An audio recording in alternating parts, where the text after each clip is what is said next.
Welcome, Ed. Yeah, here we are. Here we are, huh? Thanks for coming. Hey, man. I still am trying to figure out how to begin these things. Yeah. Figuring out an intro. Mm-hmm. I think what I do want to do is share why I'm doing this every time, so people that are tuning in for the first time can like understand why I'm doing it. Right. And so I'm basically going to tell you. I think I've already told you more or less, but the reason why I'm doing this is just a problem that I've been noticing in the world and in America in particular is a lot of people are just experiencing pain in various ways. And I just been noticing this for a long time, you know, and then the school shootings. Yeah. And I'm just kind of noticing that they just keep happening, and it doesn't seem like anything's being done about it. And, you know, I've thought about it for a long time about the school shootings and like, what is the actual solution? Mm-hmm. You know, people talk about, you know, gun restrictions and this and that, but to me, that's just like looking at the symptom of a deeper solution. Yeah. And to me, what I believe to be the deeper issue is that we don't have a lot of leaders who are leading with love today. Mm-hmm. And so I really think that there's not a lot of examples for kids to know what love feels like. Yeah. And this is love right here. Mm-hmm. That is love. Yeah. Unconditional love right there. Yeah. And so this is my attempt to do something about it. You know? And to just bring love and set an example for what love looks like and feels like. Right. And I think it's tough to like do that too, because like, how long have I known you for? I don't know. Over a decade, maybe? Yeah, I think at least. Yeah. Yeah. And I remember like you talking about like, you know, I've been your friend for a long time, and just you like letting people go, and I don't want that energy around me, you know? I don't want them around me.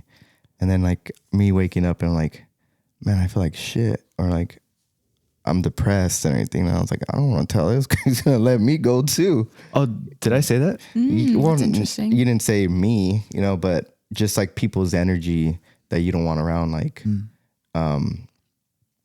for example, like remember Joey? We met him at Landmark. And he lives in Arizona. Yeah. Oh, okay. Always complaining. Yeah. Sorry, Joey. I've learned and grown so much from back then. A lot of the things that I used to do. That's what I'm saying. Like you now, like I'm so comfortable telling you now, but like you then, like, dude, I'm not going to tell this guy anything. I don't want to lose him as a friend, you know? But I'm saying like, what if other people are like that out in the world? Right, you know? right. That's why they don't tell anybody. You're saying that we've been such good friends for such a long time. Yeah. And you still were afraid to tell me stuff. Yeah. Even though we're good friends. Yeah. And like seeing you grow too, it's like, now I feel like I can open up to you anytime. Aww. You know? Feel safe. Yeah. And I think we were talking about that too. You told me to be honest, like, you could be honest to me. I was like, no. Recently or back then? Not recently, yeah. You're like still hesitant? Yeah, no, I was like, oh, damn, dude. Yeah, dude. I was like avoiding your ass. You know, I thought so. I really thought so. Yeah. What changed for you? Just hearing you, I think it changed when like he was talking about you and how you came in and you were just tired and you just like took her in like, hey man, it's okay. Oh, are you talking about the last the first episode? No, I'm just talking about in general when you guys had that moment. There was a certain interaction that he shared with you. Yeah. And I just felt like, damn, this guy's like really, really like opening up more and just understanding people and just knowing it's okay and really wants to help. Aww. Especially at your job too. I felt like the job that you were working for, what was it? Movo? Was it? Yeah. Where you would go to work and you told them your worth and everything like that. And then like, and then it just seemed like you were just helping people like the whole time. Yeah. You there. got like promoted to like morale officer. Right. Oh yeah. Chief morale officer. Yeah. And that's what I was like, what the hell? I started noticing that. Like I thought you were there to like what was it, like editing videos and stuff like that, and then you're just like helping people with their morale. Just making people feel good. It's totally opposite. I was like, what the hell's going on? Yeah, see, like they were noticing it too. Yeah. Thanks for sharing that. Aww. Yeah, you're welcome. That's so sweet. You know, I would say that this journey of like genuinely caring about other people, I think it's kind of been evolving. Like, you know, I'm an accumulation of my life experiences, but really the thing that opened me up to like, yo, like people are just one big human family. You know, we're not treating each other like family. The thing that opened me up to that is really psychedelics. Doing mushrooms. Yeah. And you'll hear this like consistently, that a lot of people will describe psychedelics as like feeling connected. Yeah. Do you have experience with them? I did it once with Bliss. Sorry, did I cut you off there? You can finish your thought. thought. Yeah. Okay. That was pretty much it. I was just curious. I remember that day too when, you know, you and I did it at my place, and dude, I felt like a lot of love coming in, and I was like, damn, I got a lot of love to share too. Yeah. That was just so fun. It was like one of the best days. Yeah. Also, Man. I will say that set and setting play a huge role in that. Yeah. So, you know, we had like a lot of conversations leading up to it, and I talked about what you're going through and some like goals you had for yourself around doing the mushrooms. And so if anyone's like thinking about doing it, you know, it's to respect it. You know, it's a powerful thing. Yeah. And, you know, it's like the ocean. If you don't respect the ocean, it can hurt you. Yeah. But also if you do respect it, you can have a lot of fun. Actually, facilitating mushroom trips is like what I really want to be doing. I'd like to do this same thing. Dude, that would be crazy too. While we're on mushrooms. Yeah. Yeah. It's just, I don't know the legalities of it yet. Yeah. Cause I felt like when I did it, I did like just drift off somewhere else. You know what I mean? And then I would come back and then I'll check on him, see where he's at. And he was just like looking straight. And I'm like, hey, is he there? And I'll talk to you. And then you were there. But then like sometimes I felt like I think I did more than you. You did a little bit less to like kind of like, I think I did half. Yeah. And I just felt like I was gonna like, damn, this guy's here whenever I need him. And I wonder if I am. So I just felt like I wasn't. And what would you say? We wonder if you are? If you were like, I wonder if I was there for you. Oh, no. The whole reason why I did it was to be there for you. Yeah. That's what I'm saying, because I was just gone sometimes. Yeah. But I remember one moment in particular that stands out to me during that experience was when you got kind of nervous about something. You were like, I forget what it was, but you just kind of got nervous and looked at me. I'm like, no, you're good. And you're like, okay. You're just suddenly happy. And like, I think I kind of remember that. Yeah. It's new, you know, like you don't know what you're going to feel at all. Yeah. It's really nice to have someone kind of that experience and kind of reflect back to you. Like, it's safe here. It's good. You're good. Yeah. And I felt like you never really pushed it either. You kind of just waited for me whenever you wanted to do it. And I pushed it. Well, I mean, like, not like aggressively, but like, I remember the first time I did it, I was like, why didn't no one tell me about this? And then you said the same thing after you did it. You're like, why did you tell me about it? How you did? You're like, I did. What the hell? No, you did. Yeah, it's like one of those things where it's like you can hear someone talk about it, but it's not until you have the experience yourself that you fully understand and grasp how crazy it is. I was like, how come I didn't know about this sooner? Just had so much fun. Aww. Damn, it was really fun. Yeah. Just, it was comfy. Like, we had Chipotle, we had fruit just there on standby. My go-tos. I love that. Yeah, I made all that, dude. You know that playlist I made just for tripping? That playlist, I still have it. I made another one. Oh. Yeah. That one's a little bit more upbeat. But showy. I made another one that's kind of more the vibe of this podcast. Oh, okay. It's like I named it I Love You Naked before the podcast was out. Like, I'll share that one with you too if you're interested. I work out to it. But it's like very soft and gentle music, and I'm surprised you work out to it. Yeah, the reason why I work out to it is because years ago when I started working out like a long time ago, and it ended pretty quickly because I injured my back because I would listen to like Bullet for My Valentine. I don't know if you know them, but it's just like super like heavy, hardcore, double pedals, and just really aggressive music. And so I just push myself even though I'm just starting out. Right. And so I think I did something like put like a weight, like a 30-pound dumbbell on my chest while I'm doing sit-ups for some reason, and not good form by any means. And like I injured my back, and I was like, it was hurting for like years. Yeah. And so I stopped. And did you ever get that fixed? What happened? Yeah, I did, but not like, it took me a while to just learn that proper posture. With proper posture, I believe that my body will heal itself when I'm taking care of it in proper posture. Especially the way you sleep too. Yeah. Yeah. Because we're there for 8 hours sleeping like that. That's true. Yeah. Yeah. This is a whole nother tangent, but I just quickly would want to add that I notice when I'm like feeling anxious and stuff, I'll wake up like recognizing I slept poorly. Like my posture was poor while I was sleeping, and like my chest will hurt. So it's crazy how much, sleep impacts how we feel, both physically and emotionally. I don't know. It's crazy. Sorry. Yeah. No, you got a point there. Cause like sometimes I'm sleeping on my back and I'll put like a pillow that will go on my, like down towards my back too. And like, just like, I remember like hearing like this doctor talk about it, like your head will just like naturally just go down and you'll be aligned, and it'll make your posture better. Right. And sometimes at night I just want to be a bad boy and I get rid of the pillow and I just like turn to the side and, you know, and I'm like, oh, I'm being bad tonight.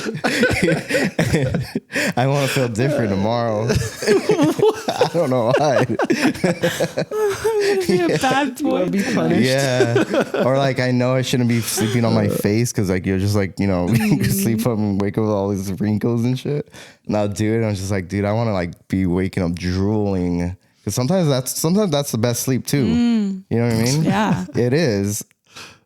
So like I'll do that sometimes just to get a little crazy, you know. Just to get a little Just be a little naughty. Yeah. Be a little bad boy.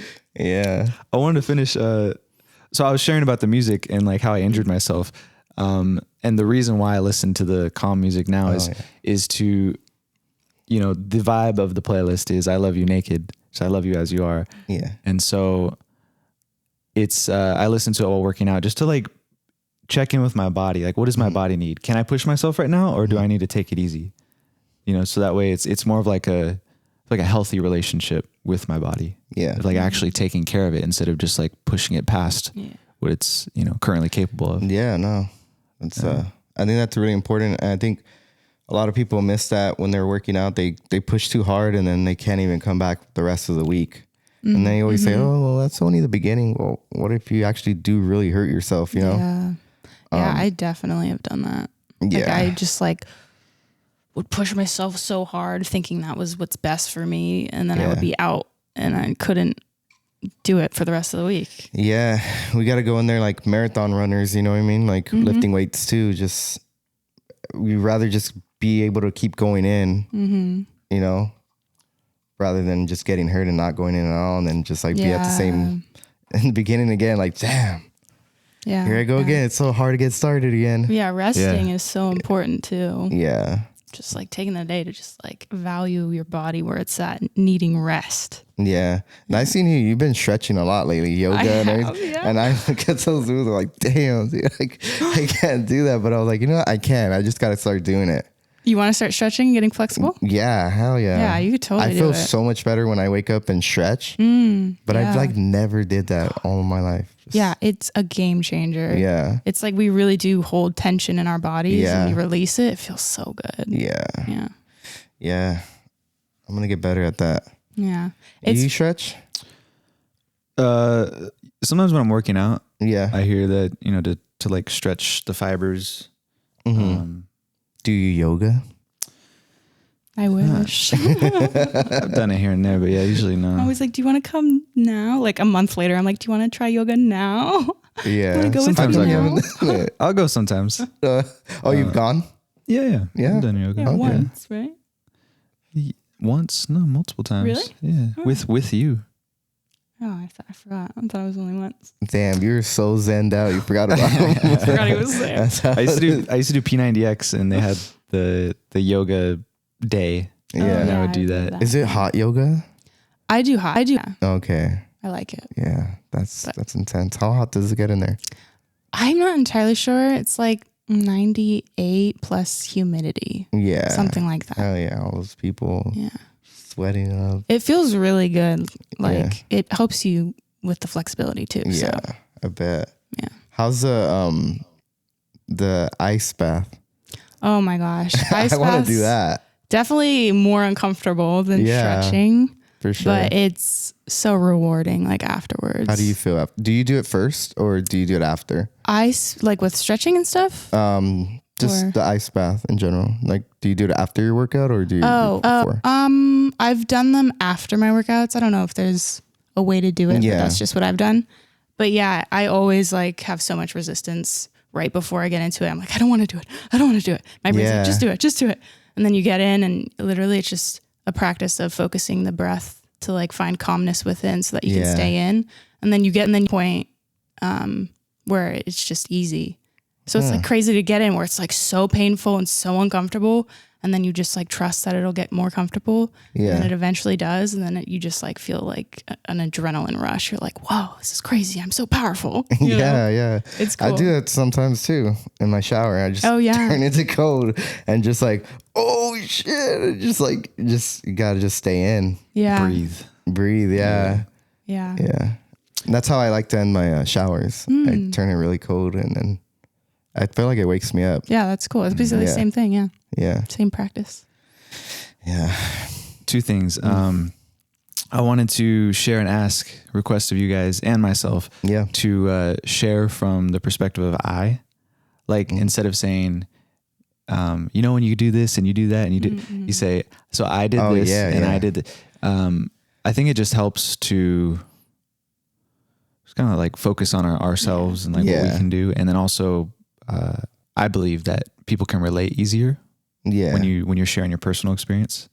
So they can. Did I say we?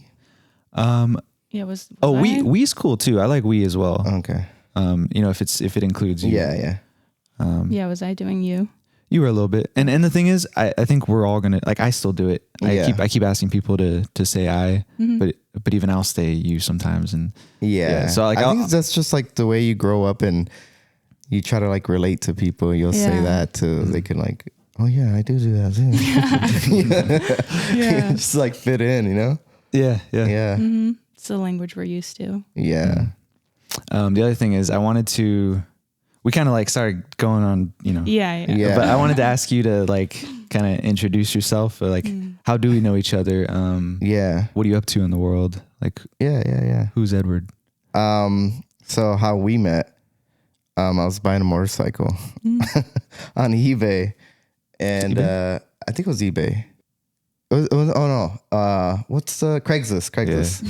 I forgot about Craigslist. I'm surprised What took you- over OfferUp, right? OfferUp took over. Pretty much, yeah.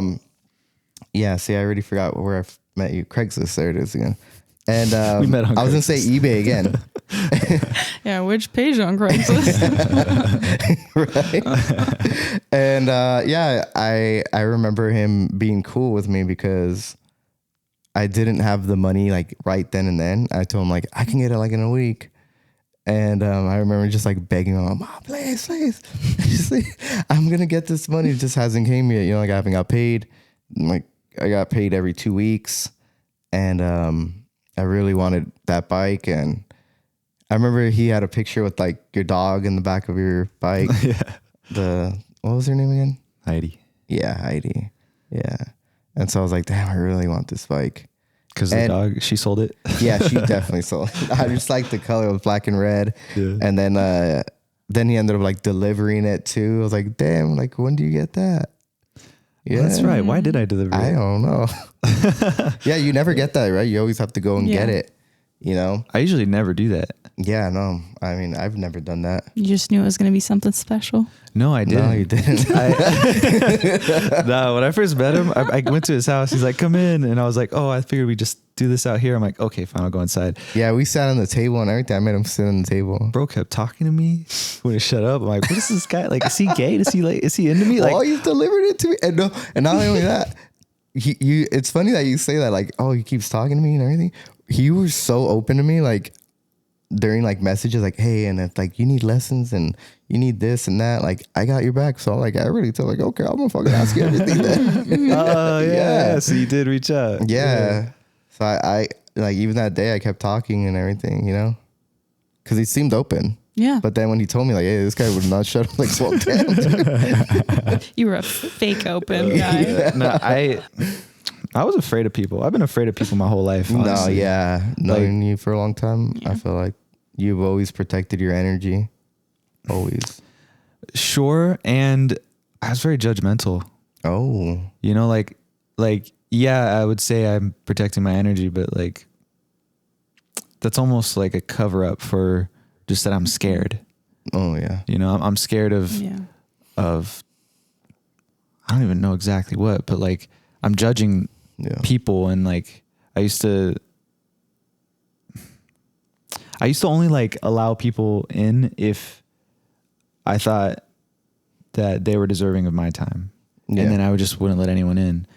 I used to say like, oh, I hate small talk. And I hate, like, I don't know. I was just really judgmental and scared. Since I learned to just care about everyone. Right. And I feel so much happier. I do remember you saying one time, you said, I only want to be their friend if I feel like I'm benefiting something from them. Yeah. Yeah. Yeah. That was me. Mm-hmm. So I like remember like being cautious of like who I was around when he would come around. So I was like, damn, I don't want him to like feel like he's not benefiting from this person. See, that's crazy. Yeah. That's like the impact that I have on people is like one of my closest friends would be afraid to be around me if your friends are around. Like, it's crazy. Like my fears that I project into the world impacted me in ways I didn't like realize it was happening. Yeah, I really appreciate you sharing this because it's really fascinating to hear, and I think beautiful that you're able to share it now, and we're able to reflect on this and see how much you've grown. And when you said you were judgmental and scared, it really made me think about how those things really do go hand in hand. Like if you're judgmental, or if I'm judgmental, I relate to it personally. If I'm judgmental towards someone, it's because I'm afraid on some level. Like, I feel like if they're insecure and they're afraid, I'm afraid I'm going to feel what they feel. So I judge it and I don't want to be around it. Like, that's how I relate to what you said. Yeah. And we've talked about this before, but like what we judge in other people is usually most likely, it's sometimes hard to find it, but it usually is what we're judging in ourselves. Yeah. Yeah. Exactly. Right. Damn. So, yeah. It's cool that we're able to have this conversation now. No, but I've always felt this, like going around you and B, your brother. I know him. Yeah. That's not everybody. No. I've always felt like every time I would visit them, I've always felt like I grew a little. I did feel that. So that's why like I always wanted to be your friend, you know. I always felt like I would learn something new and a better way of living, you know. Just a little new habit in my life. Aww. Yeah. I always liked you because you just, I don't know how you do it, exactly what it is, but you always made me laugh. You've always made, even today, like you just, you always see the funny things in everything. Yeah. And it's really attractive to anyone. I'm sure you've learned that. Yeah. That people just like you. Yeah. I remember your brother B just like, hey, he like, I was like, I think I was falling asleep at your house. He was like, came and like whispered to me. And he's like, hey, how do I get more funnier?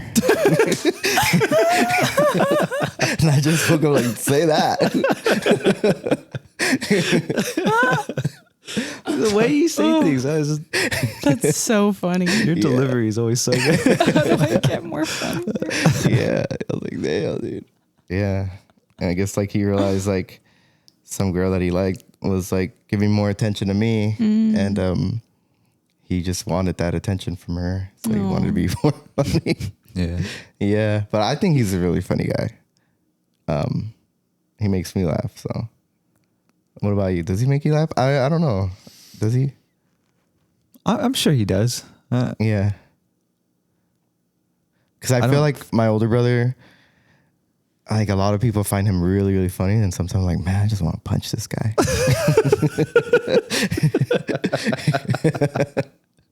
You know? Like, you know, it's like the sibling kind of love. You know, like you kind of just don't really think he's funny. I see it. He's like not mean to you, but he kind of is. Yeah. Passive aggressive kind of. His energy, it's like, get your fucking shit together. Like, yeah. And I haven't been around him that many times, but I remember noticing like he just, I guess your brother. I think he made me more funny though. Like, cause we'd have to like, when growing up, we would like just talk crap about each other, and you got to be like quick and witty, you know, with your comebacks. And if you weren't, he's like, nope, too late. Nope. You know what's funny too? Do you grow up like feeling, I don't know how to say this, feeling unattractive? Because I find that the humor trait like often comes when like we're younger and we don't get a lot of attention from our looks. We like overcompensate by being funny, because that's something I relate to. And like a lot of people who say they used to be like heavier when they're younger, they like are funnier later in life because of that. You know what I mean? Yeah. Do we need to pull up the pictures?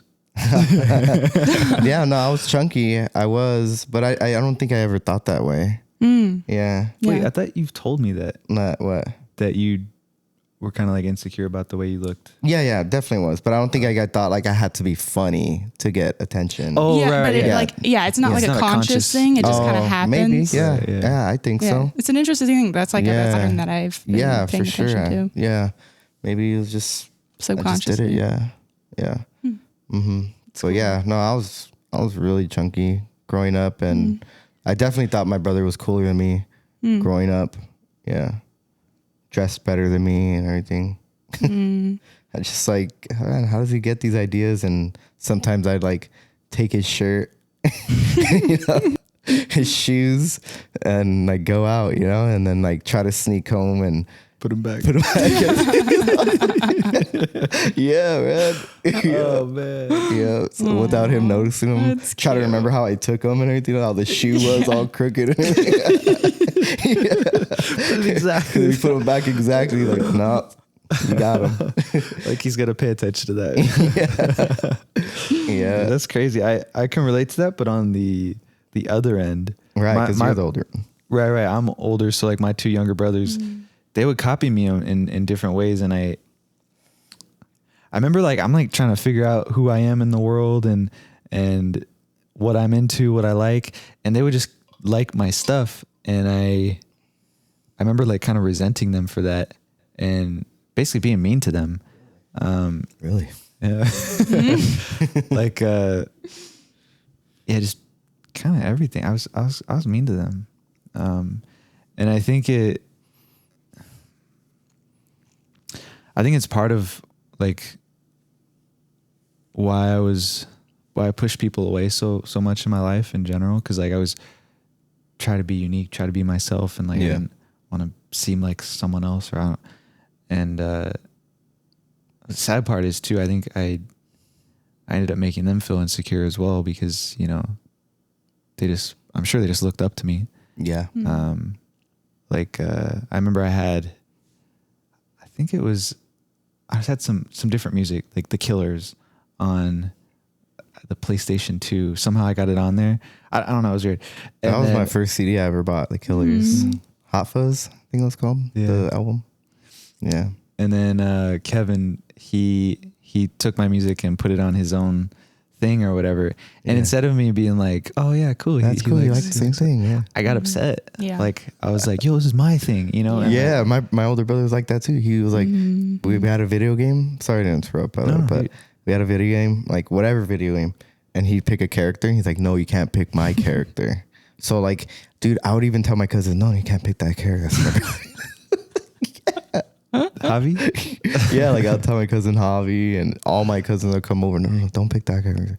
And then I Even when your brother's not there. Yeah, and I was like thinking like, why did I do that? And I asked him, hey, why didn't you want them picking? Because he makes them look bad. Like I use that character the best. My brother would think he'd use them the best, and he didn't want someone else just getting their ass whooped as that character. Yeah, it makes sense. It's similar. No. So no, I mean, I can like kind of relate to that because Super Smash Brothers. I always played Captain Falcon. Yeah, I played all the characters, but I remember Captain Falcon. I was like, yo, this guy's the best. Yeah, and like I always wanted to play him because I wanted the best character. Right, and like reserve that for myself so that way they couldn't use him. Yeah.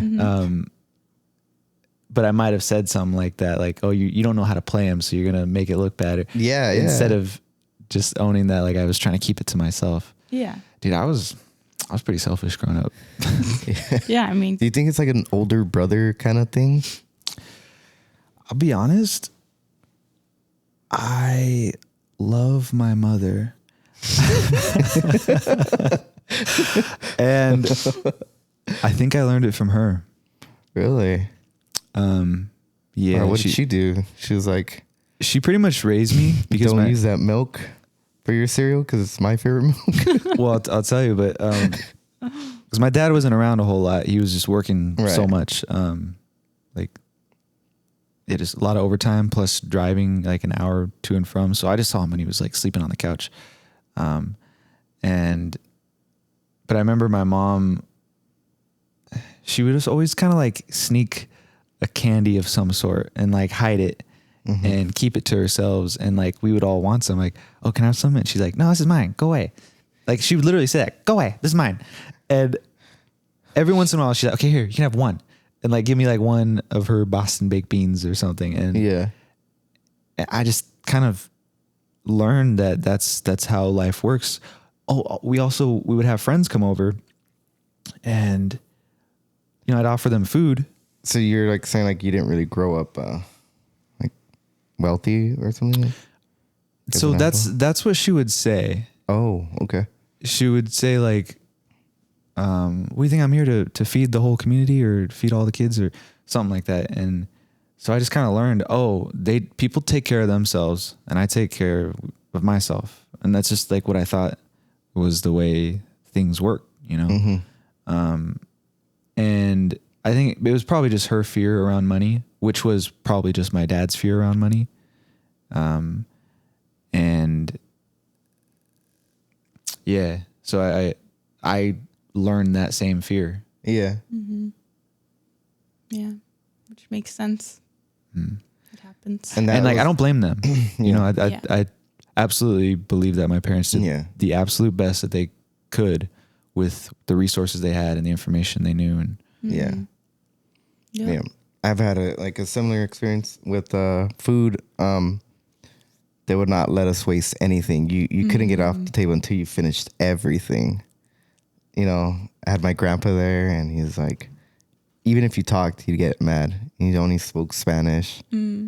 And just like waited there watching you. And you got to finish all your food. And as a kid, you just want to play and all your cousins are there. And so we would just eat so fast. So I eat fast to this day. We'd eat so fast just to get off that table and finish everything. And I remember just like wanting to watch a show or something. And my grandma would say, your food's ready. I was like, no. So I knew how to go to the table and eat, and I couldn't get off the table. So... now if I am full and I see like pieces of food still there, I'll force myself. Just automatically. Yeah, just automatically. Yeah. To this day. Yeah, to this day. Yeah. Sometimes like I feel like, oh man, I'm wasting food if I don't eat it and throw it away. Yeah. Yeah. What about saving it? Do you ever like? Yeah, but sometimes some food is not savable. You know what I mean? Chipotle, maybe, yeah. Pizza, yeah, but it's like a hamburger. To eat a hamburger, lettuce, tomatoes, all nasty, soggy. Yeah, you know what I mean? Yeah. So like I would just force myself to eat it. But yeah, I mean that was probably something I never thought about, just like saving food, putting it away. Yeah. So. Yeah, it's pretty wild. how much sticks with us just from the way we were raised. Yeah. So many little subconscious learnings. Yeah. It unless you become aware of them later in life, they'll just stick with you forever. Mm-hmm. It's wild. Yeah. It's taking the time to like have conversations like these where you Yeah. can feel safe just sharing whatever Yeah. to like realize, oh, I've been doing this whole time without Yeah. realizing. Yeah, because like, does eating fast now, is that something you want to be doing, or you're just still No, 'cause subconsciously doing? sometimes when I eat fast, I'll notice that I'm still hungry because I don't let it register in my head. And like, I'll be distracted too. Like maybe if I'm like playing a video game and I want to play and just like, all right, well, just eat quick, you know? And I'll eat quick. And then when I'm done with the game, like, oh shit, I'm still hungry. Like I'll still be hungry. And I instantly regret it because I was like, damn, I should have just sat down, just focused on my food and just ate it. Are you saying that if you focus on your food, you wouldn't be hungry? Or? Yeah. Yeah.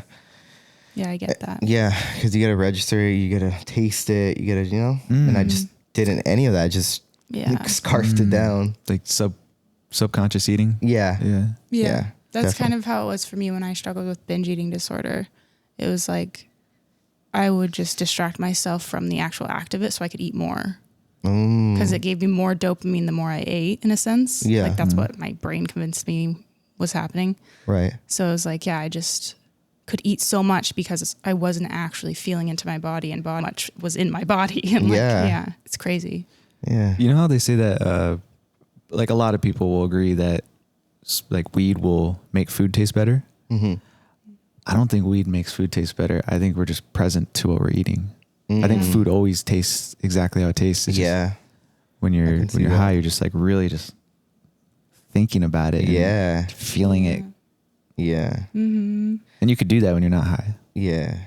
I read a book about that, just being like present with your food, and like when you're actually craving and everything, it's like I was saying, like you're actually gonna digest it so much better. You're craving it. Like if you see like a dog like Boogie and he's so excited to eat, you know, if you're like that, you're gonna digest it really well. Yeah, I didn't learn about the concept of intuitive eating until like, early 20s. Yeah. And still when I first learned about it, it took me a while to practice it and actually understand it and how it works for myself and my body. So it's just, it's wild that concept was not mentioned to me at a younger age. Yeah, at all. I had to like relearn all of the subconscious programming I had around food and eating and Yeah. And I remember just like always enjoying like food and just looking at you and just like, you're like, I gotta kind of force myself to eat. Yeah. That was me this morning. Yeah. I like had like, but like you told me it had to do with like your childhood. You said that you would get used to being hungry. That's what I was kind of getting to. Oh, right. Yeah. I really wanted to be cool. This is where it comes from. Yeah. I really wanted to be cool at school, and eating sucks. This is cool. Well, here's the I'll make it link. I was homeschooled from. So what you tell your brothers eating sucks, brother? How does that make it better? Told your neighbor? Because I was homeschooled and I came back to school, I didn't like, all my friends were hanging out with different people. Okay. And so I didn't have like a lot of friends when I went back to school in high school. I was hanging out with people that I just kind of defaulted to hanging out with. And I remember, just wanting to be cool. And so like when basically our mom stopped making us food at school and she said, make your own food. You're old enough, whatever. And so she's like, you have the stuff here, but I just didn't want to like bring a lunchbox to school. Yeah. I didn't think it was cool. Yeah. No, definitely not. Hell no. Like most kids would like fucking Pinocchio lunchbox and everything. Did you have, why is it so specific? I don't know. That's so funny. Actually, and then that's actually is cool nowadays. You're like, as an older adult, like, hey, that kid is cool. Yeah, that's true. Yeah. But all the other kids would have their lunch money. Their parents give them money, and then they go get their food there. Oh, yeah. But I didn't want to cool have to thing. carry it around to class to class. Did she give you money for school or no? No. Yeah, Again, okay. because we had this story that we didn't have a lot of money. Right. And yeah, so I mean, that's the whole reason. So I'd starve myself all day, every day, and then come home and eat. And I got used to not eating a lot. You're just like fasting pretty much all the time. Yeah.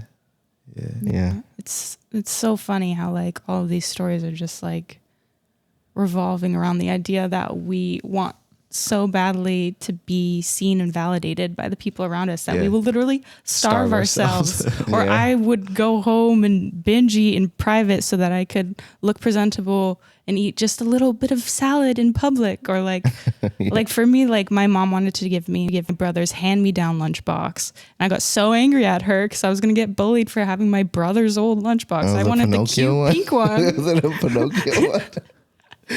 What kind of lunchbox was it? It was just like some old tan gray one. Like it wasn't cute. You know, I wanted like a cute pink one. Yeah. So it was just so funny how like that had so much control over my feelings. So I was Yeah. like, I need the cute one. And in reality, what was happening that I wasn't conscious of at the time was just like, if I'm not seen as cool by my friends at school, it's going to destroy me internally and like make me feel worse inside. Yeah. Yo, parents, this is such a common thing that it just seems like parents, they're doing it best, but like a lot of them don't really pay attention to or make the kids feel safe enough to share something like this. Like, so what's going on? Why do you want this lunchbox? Like, Yeah. you know, Yeah. like what's really going on? It's okay. Whatever it is, you know. Share. Yeah. And it's because they don't know how to do that for themselves. Yeah. Generally. Thanks. That's true. Back to this podcast, setting an example of loving leadership. Yeah. Yeah, and it all starts with us. Like if we're going to be the generations to break it, like you said, this podcast will be an act of breaking the cycle so that for the future, like for our kids, we can do that for them because we're doing it for ourselves right now. Yeah. And what a lot of people are doing in the world today that are upset and like they want change is they're telling other people, you need to change. But they're not like, you know, being a leader of love themselves. And I think it really starts with each of us individually practicing loving others to make change. You know, it's like being angry to someone for not behaving the way you want isn't going to, you know, like when has that ever worked outside of fear, you know, like making them fear you to do what you want. Yeah. Just more fear. Yeah, it's true. I remember this girl in elementary. She had like her brother's hand-me-downs and she'd make fun of all the time. Clothes. Yeah. She'd have like guy clothes on. It's so sad. Yeah. And I remember like seeing her again in high school and she like remembered me because I would always like defend her in elementary. Tell like my guy friends to like stop making fun of her. Cause like I always knew like just making fun of someone never felt good. Like when my brother would make fun of me or something like that, just never felt good. Yeah. So I would like tell them. That's so sweet. Yeah. So like I remember her seeing me again. She like knew my name and everything. I was like, oh shit, she remembers me. Yeah. Yeah. It was really I remember. impactful for her. Yeah. That's cool. Who says that quote? People don't remember the things you said to them. They remember how you made them feel. Yeah. Or something like that. What's that quote? Gosh, I don't know, That's but pretty that's much a it. good one. But like, is it Winston Churchill or I don't remember. I don't know, Marilyn Monroe? Something like that. Yeah. Elementary was crazy for me too. Growing up, my dad always had this rule where we couldn't play any video games during the the school week. I could only play Friday, Saturday, Sunday. So like looking at the bell on a Friday, you know, afternoon, I would just like run home and get those video games started because, you know, like I was on a clock. I was on a damn clock, you know? So, and you know, you're going to find loopholes growing up. And I would go to like my neighbor's house and play, you know what I mean? Yeah. And then he kind of started catching on and he was like, hey, no, you can't be over there. What are you guys doing over there? I'm like, watching movies? And he's like, I don't know. I don't want you being over there now. So he kind of like made that stop. And then I remember just always wanting to play Pokemon so bad. Aww. So bad. The Game Boy, you know? So like it was portable. So I would go hang out in the restroom and just like Game Boy for hours. And like sometimes like they're like in my head, I was like, they're not going to know. Like they're not going to know. And then like they would like start knocking, kind of like, hey, are you still using the restroom? So then I'll start turning on the shower, like, yeah, I'm not going to shower. I'm going to shower. I'll take like the longest showers ever, you know, just leave like the water going. It'll get super hot in there sometimes because I'd leave like the hot water on. I don't know why. And so I found out that, when the firefighters say, hey, you got to duck and crawl from the smoke. It actually works. If you lay down, I was laying down playing Game Boy. It's actually cooler down there, and all the heaters on top. You're just on the floor instead of lowering. Like those firefighters knew what they were talking about. Learning physics. No way, firefighters know how to fight fire. I always wondered, like, dude, I would just run out. While I'm gonna crawl out, you know. So I was in there just playing for hours, and I remember one day I woke up the next day to get ready to go to school, right? And my mom would always leave my clothes there. She'd always pick up my clothes. And I wake up and she was like, not there. No clothes ready or anything. I'm like, what the hell? And I go to her room like, Mom, where's my clothes? You know, aren't I going to school? And she's like, no, you have diarrhea. You're always in the restroom. And I was like thinking in my head, like, oh yeah. Okay, Mom. And I like thought in my head, like, damn, I could play all day. Everybody's going to work. Just by your diarrhea. Yeah. So like, I guess it paid off, and yeah, I was just home playing all day. Yeah, I don't know if I told my mom that. I just probably should, but it's kind of funny. You gonna share this podcast with her? Yeah. Now she knows. Yeah. Yeah. Just. That's so funny. Yep. Just trying to. Your mom's so kind. She is really nice. Yeah, she's such a loving, gentle energy. Yeah, she's always been good at that. I noticed all my cousins would go over like our house and just want to talk to my mom, and I'd open like my door and they'd be in the kitchen just like venting to my mom. Telling my mom, can you talk to your sister? Like, you know, their mom. Yeah, like how I feel and everything like that. And she would actually like convince them to like do something. Maybe they wanted to go to like a different high school to play a sport or something like that, and she would talk to them. They felt heard by your mom. Yeah, she's a really good listener. Yeah. It was crazy growing up in that house, you know. I recently found out that I have a sister. Yeah, and she's actually my twin sister. Not just kidding. I was like, what? she's 3 days older than me, so that's why I say she's my twin sister. Yeah, so imagine if you found out that you have a brother that's 3 days older than you. Okay, so your dad. Yeah. Yeah. So my dad was out there messing around. Yeah. This recently came out, and I met her just a few months ago. Yeah, she's been looking for us for a while. Wow. Yeah. How's that experience been? Crazy, you know, just finding out like history with my dad and my mom, and that I didn't know of. I always knew that I had an older brother as well, other than my brother. And I think because my mom told me at a young age that you might have a brother out there. Your dad messed around with another lady. So I was like, okay, as a kid. And then sometimes like when my brother would be beating me, I'm like, damn, I wish I had that guy's number. Is that really what you thought? Yeah, dude. Yeah. It's a backup in here.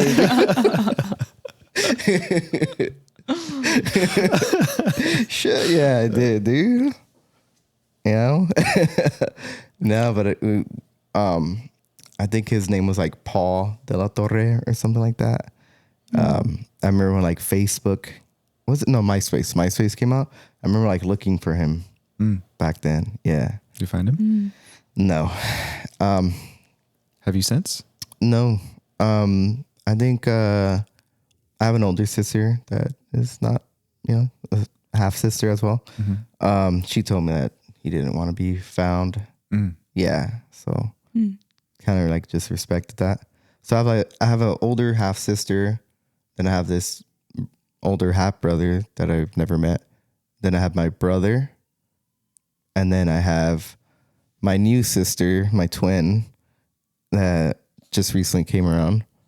She's 3 days older than me. Then it's me, and then my younger sister. Yeah. So only us three, my brother, me, and my youngest are the same mom. And then we have 3 others that aren't. How are your parents doing since the news came out? Man. It's been rough for my mom, I'll be honest. Yeah. It's been rough. Sometimes she just says, like, I don't know why I stood around, but I think a lot of parents just stick around for the kids. It was my parents. Yeah. My parents too. Yeah.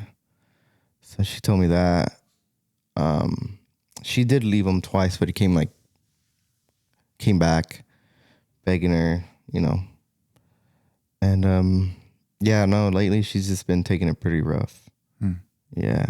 And it sucks to see her like that because like she's so loving and everything like that, And I think they're in a better place now.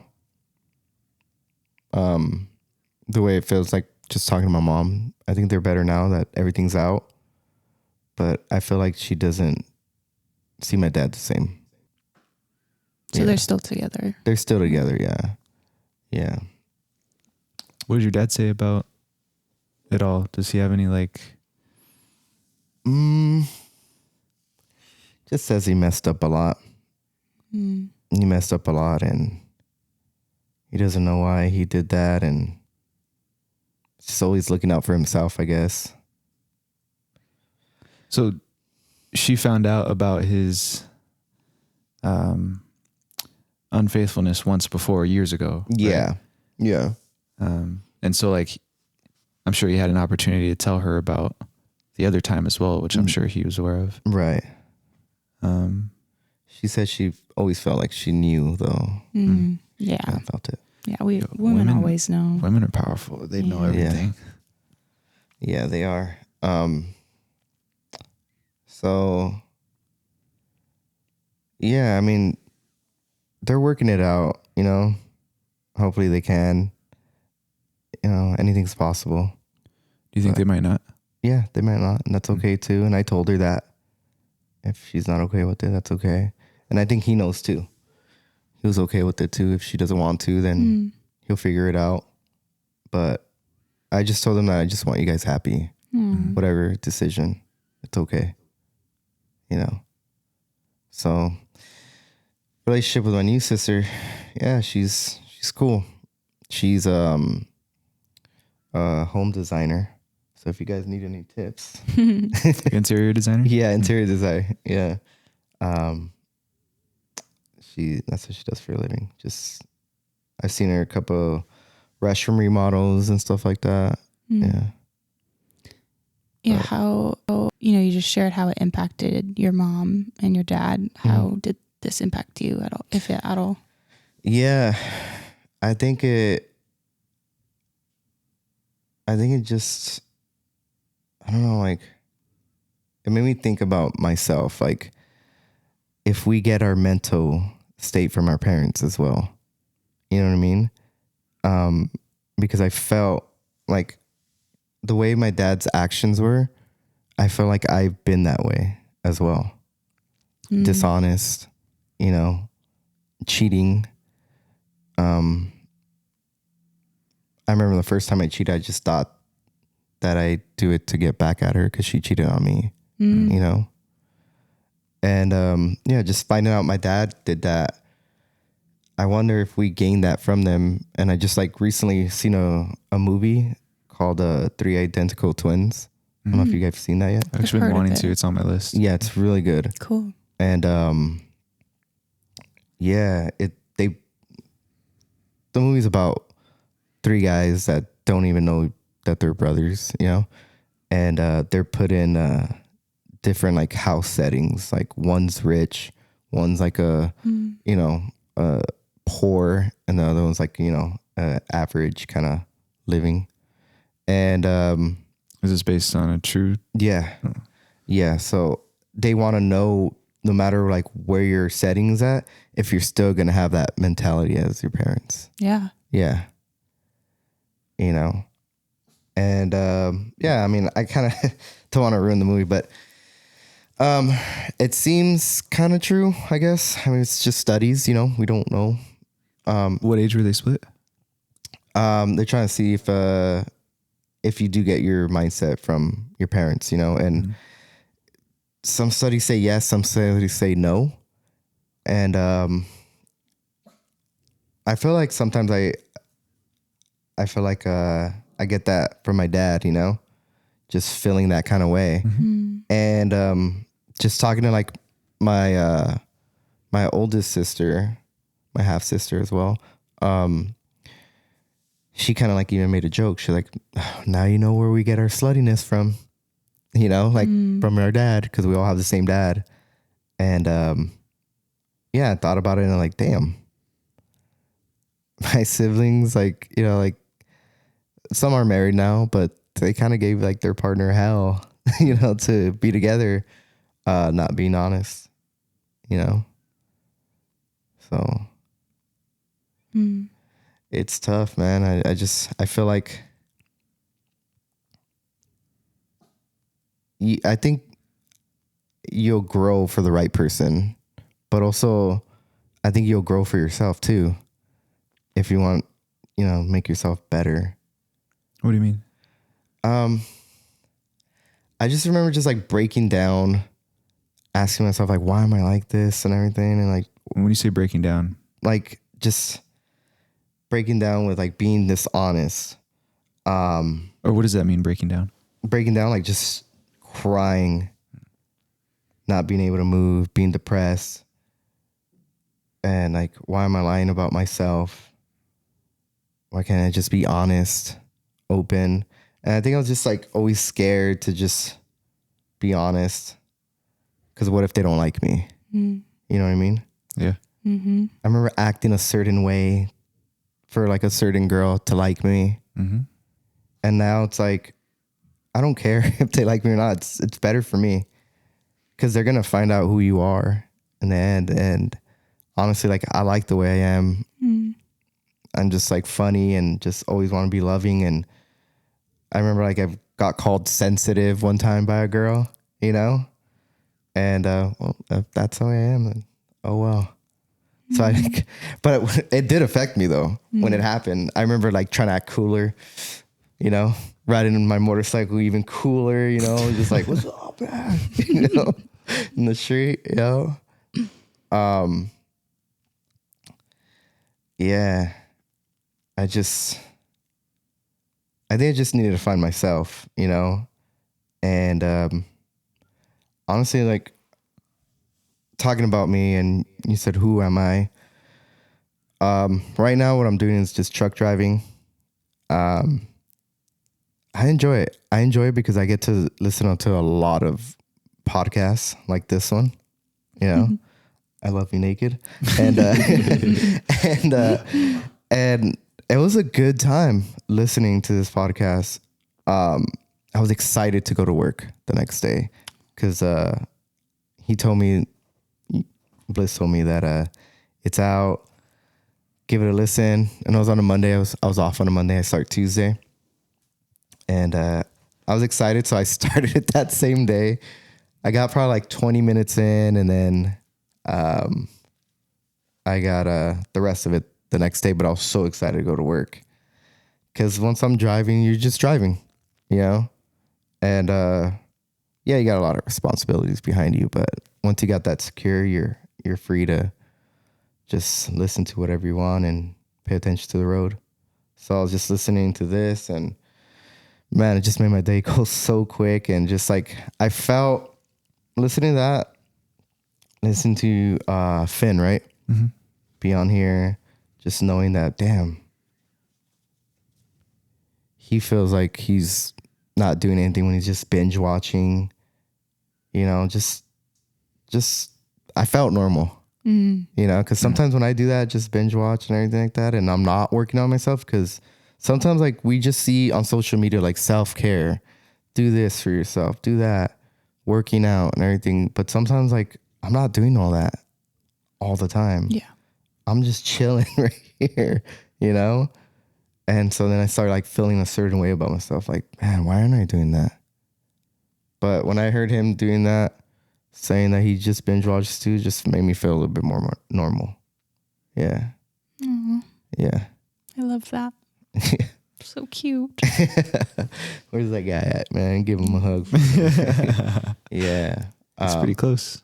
We can make that happen. No. I'm just kidding. No, yeah, for sure. It kind of validated your experience and made you feel seen. Yeah, for sure.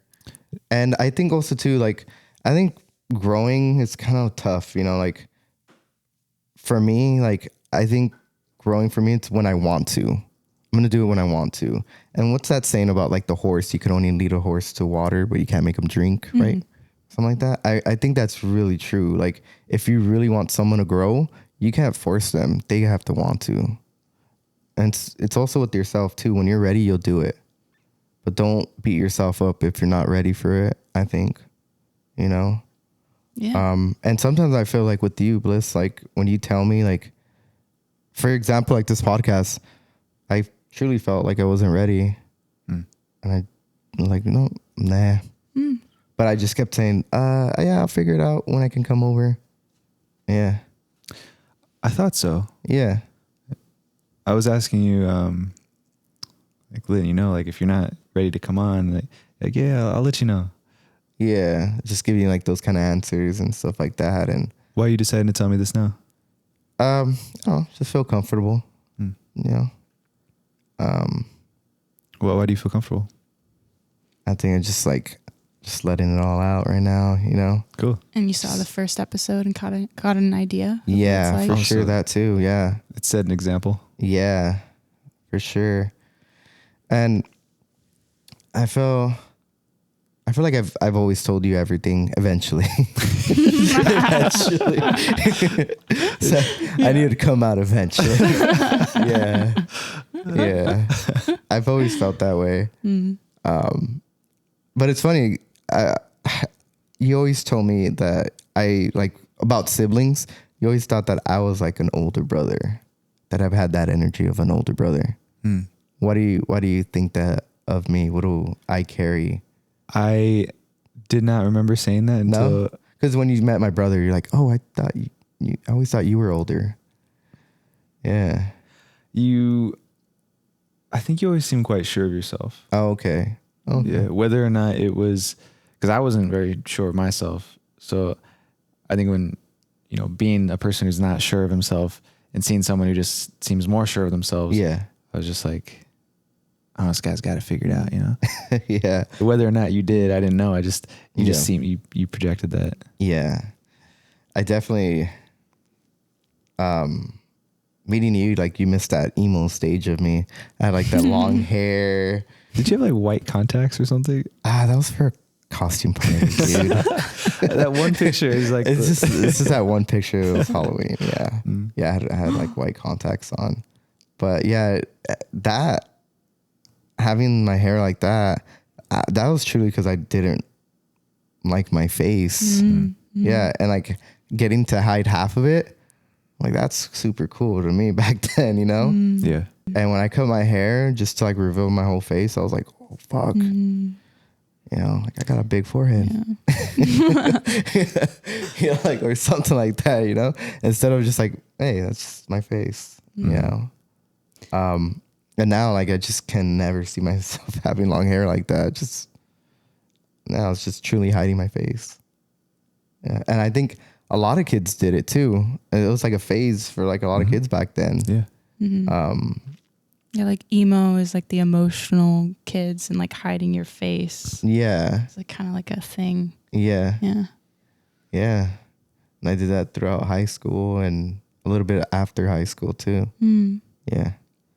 I cut it off when I was like 19, I think. Yeah. Can I ask a question? I want to go back a little bit to what you were talking about, like how you see your dad and you. Oh yeah. I was just curious where you're at now in terms of your past experiences with cheating yourself. Mm-hmm. Like, where are you at in terms of like how you feel about yourself? And I think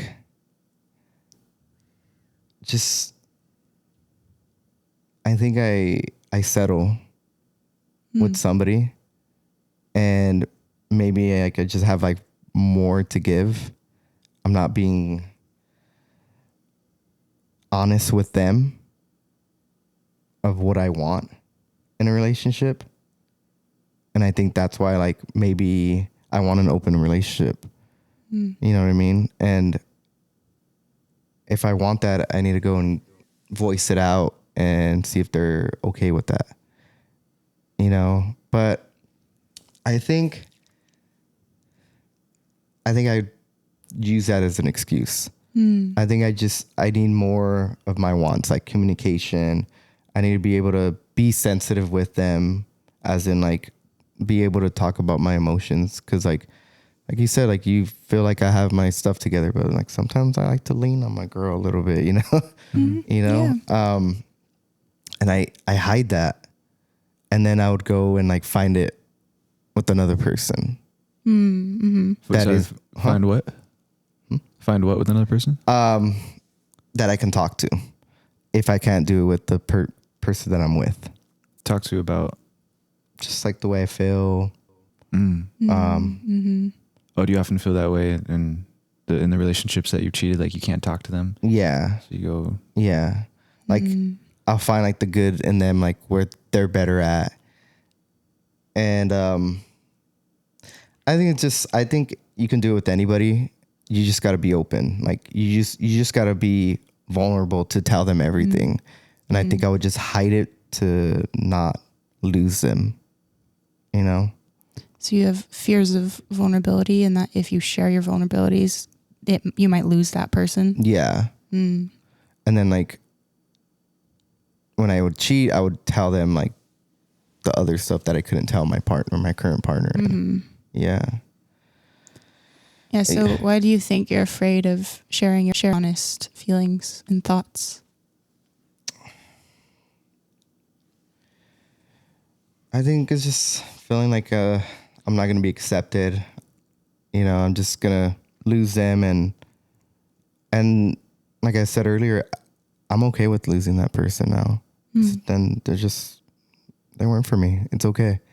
I want the person to love me as I am, you know? And maybe this even brings up like a good conversation with me and my dad. Why did he do it? I've never thought to ask him that until right now. Yeah. Yeah. That would be a great conversation. Yeah. And I would love to know why he did it. And it's tough because like he made lives harder, you know, like my siblings' lives, you know. He definitely did. I hear their pain and when they talk to me. And I'm just grateful that I never went that far like he did. That far as in like having kids with like the person I cheated with, you know? Yeah. So when you cheated, would you say it came from a place of pain that you were experiencing? Yeah, for sure. Yeah. And I think I just needed to love myself more, honestly. And doing shrooms, I really, really found that in me. That, man, I'm just a loving person, and I need to just love myself and be confident and just tell my partner everything. This is how I am. And if you don't like it, then maybe we're just not meant to be, and that's okay. And most likely they will love you and accept you for it. Yeah. Yeah, hopefully. But I'll just have a dog. My dog with me. Be the crazy dog dad. You know? Yeah, and definitely my dog helped me a lot too. Yeah. Yeah. Me too. They're always loving. So just seeing that, just like, yeah. That's how I am too. I just always want to be loving. Yeah. Yeah. So. Yeah, my childhood dog, and this one too, has gotten me through so much. I bet. So much. Yeah. Yeah. What would you say that he got in you past? Really just, yeah, like you were saying, dogs are just a reflection of unconditional love. Mm-hmm. And it's easier to feel that with dogs than it is with humans right now. Yeah. But So, like when I see you, like, I feel like you got it together. Like, I don't like the way you said, I feel like you got it to like, what is he getting you past through? Specifically? Yeah, Oh, what experiences? Yeah. Well, for me, with my childhood dog, like my parents were going through a divorce and I was put in the middle of that. And that was really challenging for me because, they were going through their own fears and issues. They weren't able to be there for me. Yeah. And that was a very challenging thing for me. So like my dog was really the one thing that I felt safe and love around. Like I felt like I also couldn't talk to my friends about it because no one else could relate, or, these kinds of conversations weren't common back then. So I didn't feel safe talking about my feelings at that time. Yeah. So like my dog was the only one that would love me no matter what. I would cry and hold her and she would just like cuddle up on me. And like, yeah, these days I've let go of a lot of trauma and I'm doing mostly well, but every so often, I have some challenging emotions arise. And can you think of a recent one that he's helped you with? That's kind of hoping for a recent one. Maybe I can relate to it. Like, yeah, I actually did that too. Yeah. Like Boogie's looking at you like, Mom, just tell him. Yeah. I think recently, I had some like angry feelings arise for the first time in my life. Yeah. Because I suppressed the feeling of anger for a long time because I grew up seeing my dad really angry and I didn't want to become that. But there was a part of me that was angry that I just hadn't allowed myself to release that feeling. And it was just like this weird deep anger towards not feeling taken care of by the masculine energy in the world that manifests in different male relationships in my life, romantic relationships, my father, different things. And I would always like justify in my head, like why I shouldn't be angry. And like, I understand they're doing their best, so I don't want to feel angry towards these people. But recently I realized like I just like to feel the feeling to let it go. Yeah. So I didn't judge the feeling and it just came up and I cried, and ultimately it was Bliss that helped me through that. But how did he help you with that? He really just, you're a great interviewer. Bliss just held me as I cried. I guess the crying came after the release of the angry feeling, but he held me as I cried and released all of the pain revolving around the feeling of anger that I was holding on to. And like, specifically, what happened? Yeah. With you? Mm-hmm. Yeah, that's what I'm saying. So you held me and I cried in your arms, and it was as simple as that. Well, I think it was less simple than that, in that you were pushing me away. Mm-hmm. Did you feel like you were pushing him away? Yeah, in moments. Mm-hmm. The reason why the angry feeling came up was because I wasn't feeling taken care of by him, because he's putting so much of his energy into other things like the podcast and working on his masculine energy, which I was in full support of, and I was loving that he was doing all of that. But there was this part of me, my emotional self, that was like, okay, but you're not taking care of me. You're not present with me. And so it just triggered some deeper pain that I was explaining is related to my past and whatnot. Okay. Where, I just was resisting him at first because I was angry he wasn't taking care of me. When he started to take care of me, I was like, I don't trust you. Like, I don't feel safe. Like, you haven't been taking care of me. How do I know this is like you actually wanting to take care of me now? Yeah. But yeah, I think I just wanted him to be fully present with me. And the moment he held me, I think I felt safe, because when he's fully present with me, he knows exactly what I want. And in that moment, I just wanted to be listened to and to be held and supported in my feeling. And so when he was finally doing that, I was able to release and feel safe to release. Yeah. Yeah. So I guess, yeah. The experience for me is that yeah, no, your turn. It's always different from a guy. It's like seems so simple, and we're like calculating. Yeah. It's like that. Remember that Hangover where he's coming down the escalator and he's like numbers. Doing all that math when he's in numbers and cards, and it's like that for a guy. Well, maybe she's acting. Yeah, it's so crazy. She was resisting me heavily because she basically gave me the opportunity to meet her and see her and like be interested in her. Yeah. But I've just been really thinking about the podcast a lot lately and like how to make it work, how to make it serve its intention. And so we went on a date and I just was like not present to her. Oh shit. Where'd you guys go? Kazunori. Okay. And, yeah, and then I remember she just kind of was. Why weren't you present? Was it because you're just thinking about the podcast? Yeah, and I mean various reasons. It's tired, and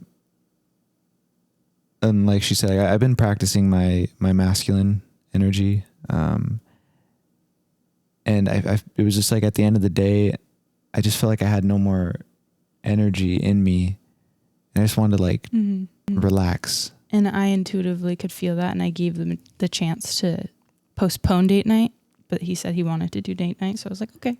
And then we went. Part of my practice in my masculine is to do what I say I'm going to do. Keep your word. Mm-hmm. Yeah. And so I said we would do date night, and so I was like, even though I came back home from work, I was just tired. Mm-hmm. I still wanted to do it anyway. And I'm glad that I did because it allowed me to learn a lesson of basically like checking in. Am I going to be able to be absolutely present with her? Yeah. Mm-hmm. Or is there going to be something that's going to get in the way of that? And then if I am, like, how can I move it around? How can I make it work so that way she gets my full presence? And then so fast forward to coming home after that, and I just felt her resistance, and I was trying to just be playful and kind to her, and she was just resisting me and resisting. Yeah. And I was trying to talk to her, and she's like, I think I just want to be alone right now. And I was still trying to talk to her. And then I realized that what I was doing was speaking to her from my language, the masculine language of words and logic. And I wasn't speaking to her language of feeling and emotion. And where do you feel? It's in your body. And so I just, instead of trying to convince her that I care about her and love her and tell her with my words, I just held on to her and just held her, didn't say anything. And then I could feel her like kind of resisting. It feels like force. Like I'm forcing my love to her. And I've experienced this a couple times with her where I'm like forcing my love onto her, but like physically, and like making sure that she feels just love, just period. And then she resisting, and then slowly she just started melting, and then like, you know, nestled her head into my neck, and and then released. There's not that much resistance. Like it didn't take a long time for me to soften. Just to clarify, but from my perspective, there was, because I was using my words. I was trying all these different things. I see. Yeah. For you, I didn't try. Because you're not doing all those math things and everything like we are. If I get that from your perspective, your perspective, I didn't try until I held you. But for me, I was trying for like 20 minutes. Right. That's funny. But it was just, I had to speak to your language of it's so funny. Touch and feel, like make your body feel good. Yeah. Mm-hmm. And then I made her body feel good. That's nice. Very nice. You know what I mean? Really good. So you're saying that Boogie helped you. So when yeah, honestly, like just these days, I honestly like don't have as much pain as I used to when I was younger. But just every single day, it's like sometimes I'll wake up and notice I just had like kind of a crazy dream or something. And as soon as I look at him, it's just like snap back into the present moment. Like, so it's kind of just like a consistent reminder here and there where I'm like, I'll have subtle tensions in my body just from like overthinking, like, what do I want to do today? Or like, oh, I planned this thing, but I don't actually want to do this thing. And then he'll come running around the corner. I'll be like, oh yeah, I love my life. Yeah. Because he just reminds me that like he loves his life and everything's perfect. And it's like, I love my life too. I always like just look at my dogs and they're just like happy all the time and everything. And I probably think I'm like the greatest thing ever, you know? And it's like, shit, I got to see myself through your guys' eyes, you know? Yeah. Yeah. But what you're saying about, to bring it back, I guess, having that conversation with your dad about his experience, I think is super powerful. And it kind of inspires me to do the same in different ways with my family. Yeah. 'Cause I think that maybe your dad really just has been wanting someone to talk to him. Yeah. To release it. And no one's never given him the opportunity. And so the fact that one, you're able to share this with us right now, I really admire and I really appreciate. And, like, I can see how it probably will impact you, like being able to share it and like just admit it, like will make you feel more secure in yourself. And for you to be willing and have the desire to do that for your dad is also so inspiring and probably going to have a huge impact on him to be able to see himself. Yeah. He's so powerful, babe. Intuitive.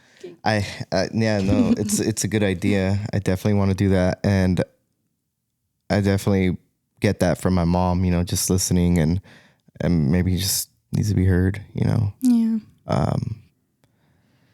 Yeah. Cause either way, like I love my dad, you know, and he was a good dad to me and he is a good dad. He was always there for me. So I want to be there for him. And my mom, it's so easy talking to my mom. So easy. Just call her and we're talking for like 2 hours. And I feel like she's like, quote unquote, like woke. You know what I mean? She's always like on that new level kind of thinking. Just got to talk to her. That's it. And my dad, he's kind of like that old school kind of guy where the way I think is just the way it is, like it or not. You know, this is right and that's it in my mind. He's always been like that. So I think probably me and my siblings all really don't talk to him that much about like this kind of conversation. I don't remember ever having a conversation like this, honestly. Yeah. Yeah. I know I have some healing to do in my family as well. Yeah. I've met your dad a couple times and it didn't feel like you guys were that connected. It just felt like we would do something. We'd go like bike riding or something. And that was it. It was just like, all right, bye kids. Yeah. Yeah, that was basically my relationship with my dad. He used humor. Humor was his thing. Yeah. And actually, I think I've been recently kind of cutting through that.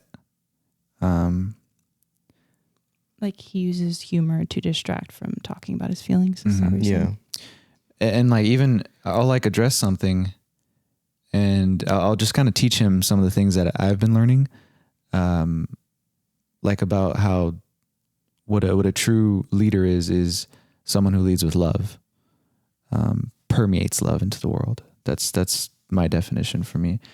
And he agrees with what I'm saying. And so like he'll tell a story. He loves to justify why he's kind of being mean or making fun of someone. He's like, well, they're being an idiot or whatever he says.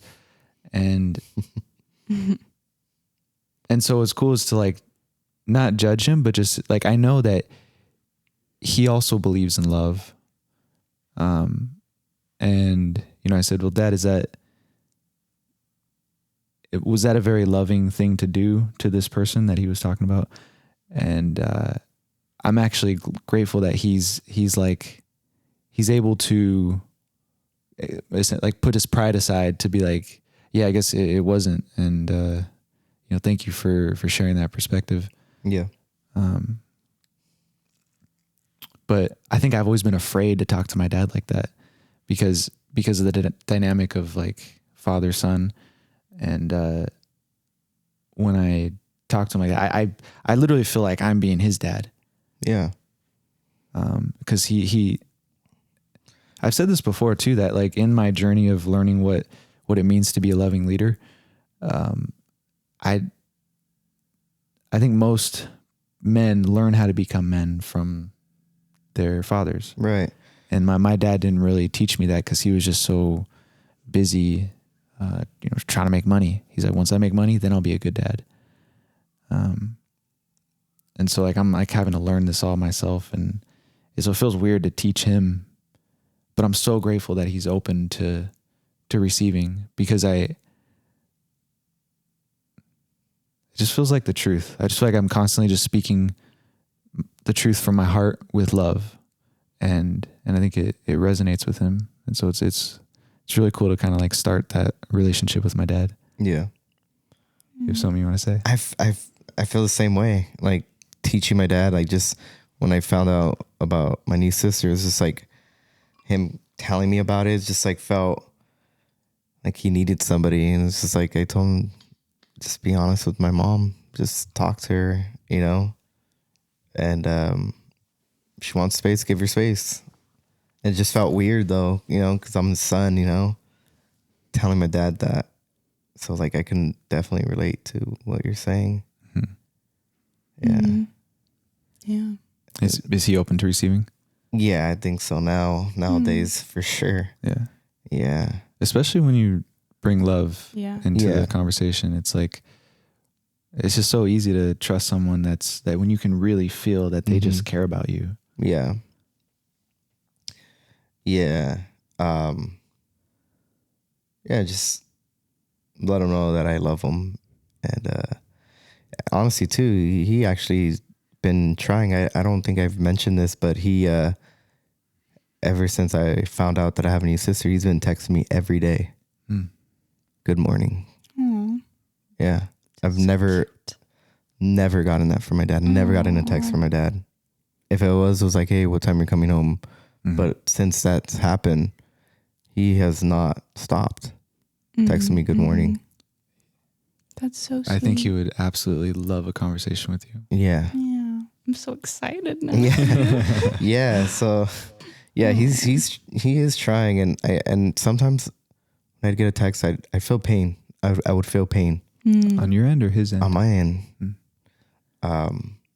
Just like knowing like the history of like what he was going through back then, and having like that mindset of, hearing my sister's side of the story, saying like, yeah, and he had thoughts of like leaving you guys and coming with our family, and, so like I'd get reminded of that when he'd say good morning. You kind of angry at him? Kind of angry. Yeah. Like, my life could have been like without him, but I know now that he's just sending love now. And to me, love is never too late, man. Yeah. And some people just give up on it. Like, no, I can't do it. But not for me. I'm not going to give that up. I'm always going to love him. Yeah. Yeah. There's always space for forgiveness. Yeah. For sure. Yeah. That I just relate to that. And I think for me, with me and my father, I think for a long time post-divorce, we had some issues, and Right. I thought for a long time that I was trying to help him and help him heal. And I thought for a long time I was being understanding of him and supportive of him and loving for him and for me and for us. I was like convinced in my brain that that's what I was doing, was supporting him and loving him. But retrospectively, I look back that like it wasn't fully loving, because I was still hurt. Like talking to him was still triggering for me. Yeah. Because I wanted him to be there for me. Yeah. And I felt like I have to be there for you when you weren't there for me, kind of thing. So there was still like some pain and some fear and some trauma within, so that I couldn't fully be there for him in a loving way yet. So I had to like step back for a bit to take care of myself, to learn how to love unconditionally for myself before I could go back to the relationship. And so now it's like I'm going back and learning how to truly be loving and understanding without it like triggering my emotions. And Yeah. it's a whole different experience. And that's when I truly started to see him connecting to me in a different way and actually like reaching out more and being more loving. But I also sometimes relate to what you're saying, where it still can sometimes trigger me when he like calls me or something. I notice like the feeling in my body is still like fear or anger or whatever. And so it's like definitely a practice, because for me, like, you know, like our parents in general, but for me, my father tends to be like my biggest quote unquote trigger for trauma. So did you see them arguing a lot growing up? I heard them a lot. Heard them? Yeah. Yeah. I've definitely heard my parents a lot arguing, and sometimes like in my own relationship, you know, early on, I'd find myself like thinking that was love, arguing with my partner because of my parents. Yeah, totally. They set the example. Yeah.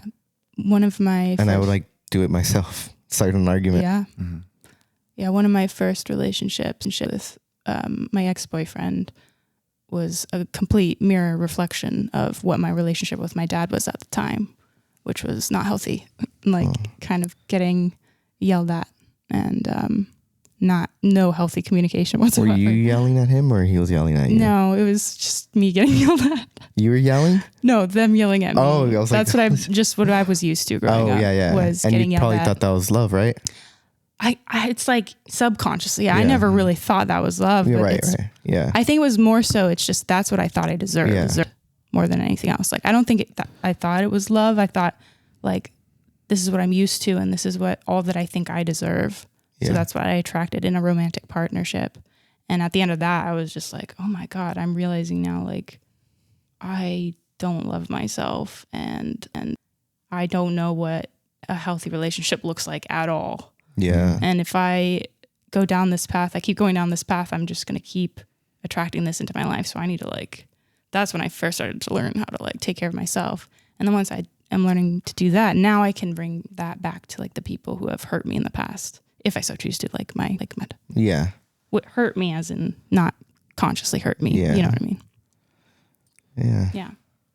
I'm here to say that the feminine is not responsible for the state of the world, the state of the presence of love.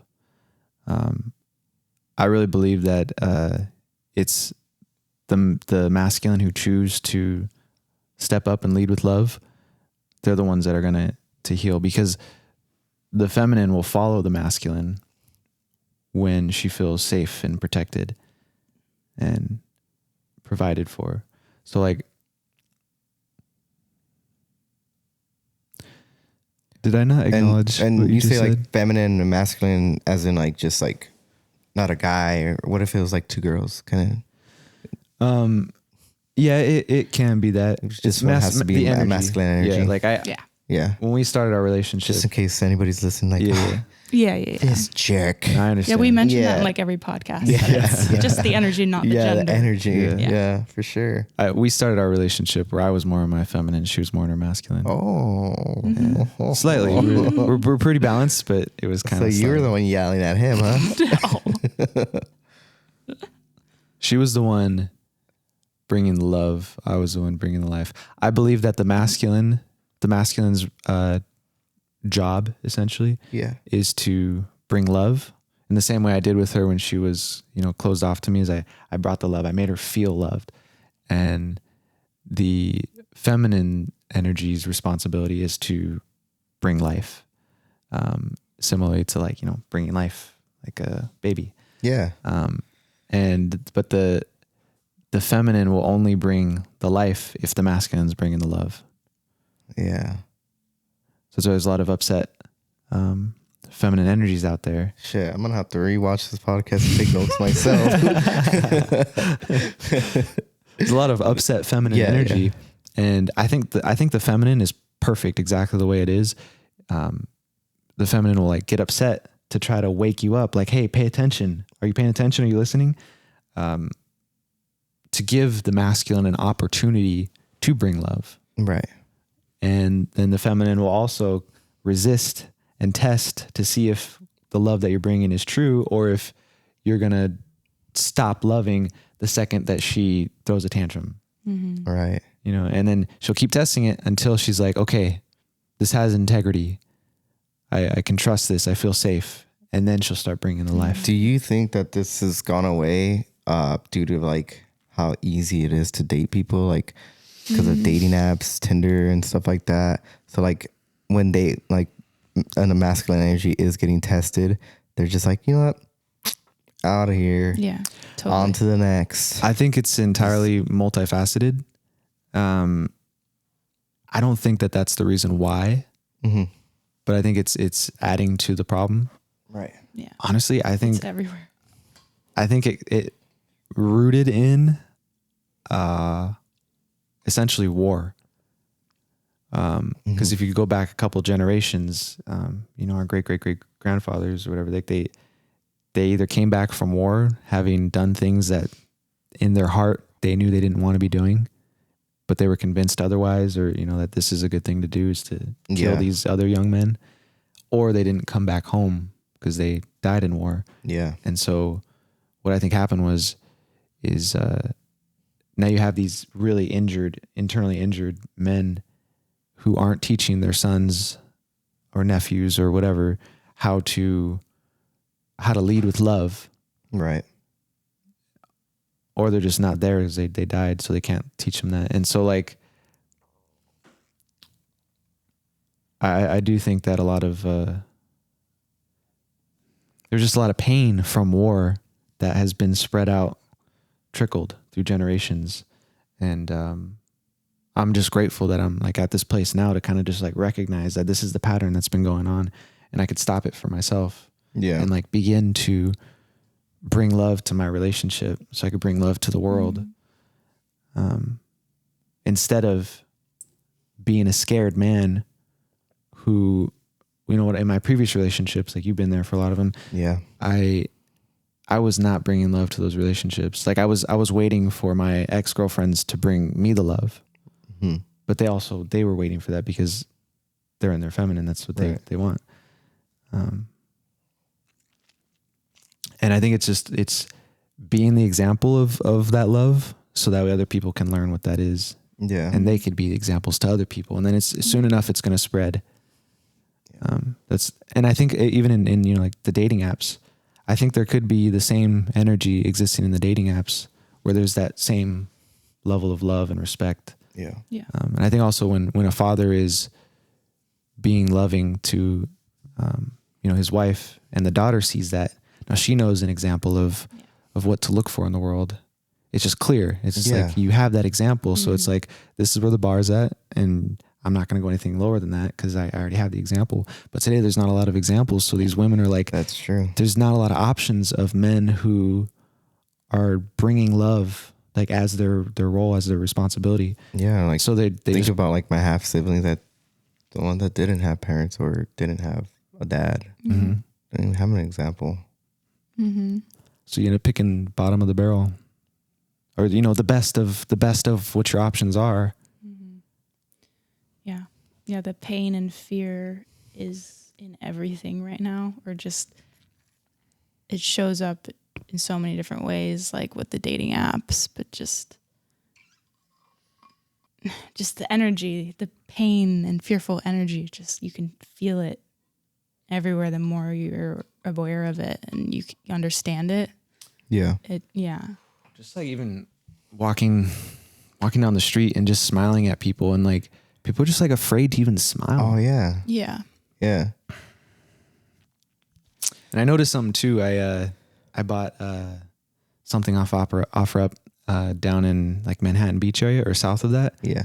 Such a beautiful city. I forget the name of the city I actually went to, but so well taken care of, really beautiful. It's right on the beach. It's just the energy there just felt so nice. And then as I'm going to meet the guy, I passed by some like local residents or whatever, and like every single person looked at me, smiled, and said hello. Damn. And that just seems so rare these days. And it made me think, like, do they have this abundance?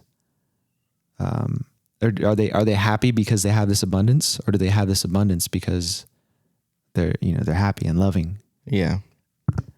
I think too, just nice people in general, like sometimes like you'll go to the store or something and someone's being like super nice to you, and then like you'll leave like, that person had a crush on me. So it's like, it's like, I think it's because we don't get that at all unless the person actually likes you or has a crush on you. Right. Mm-hmm. So then you start thinking that for everybody, like, oh, I think that person liked me. Yeah, it's so interesting, actually. Yeah. I think when we love ourselves, it can come across as like flirting. Mm-hmm. Yeah. Because that person can feel your love for yourself, and that feeling is the same feeling in their body. Yeah. So ideally in a world, we kind of want to feel like we all have crushes on each other.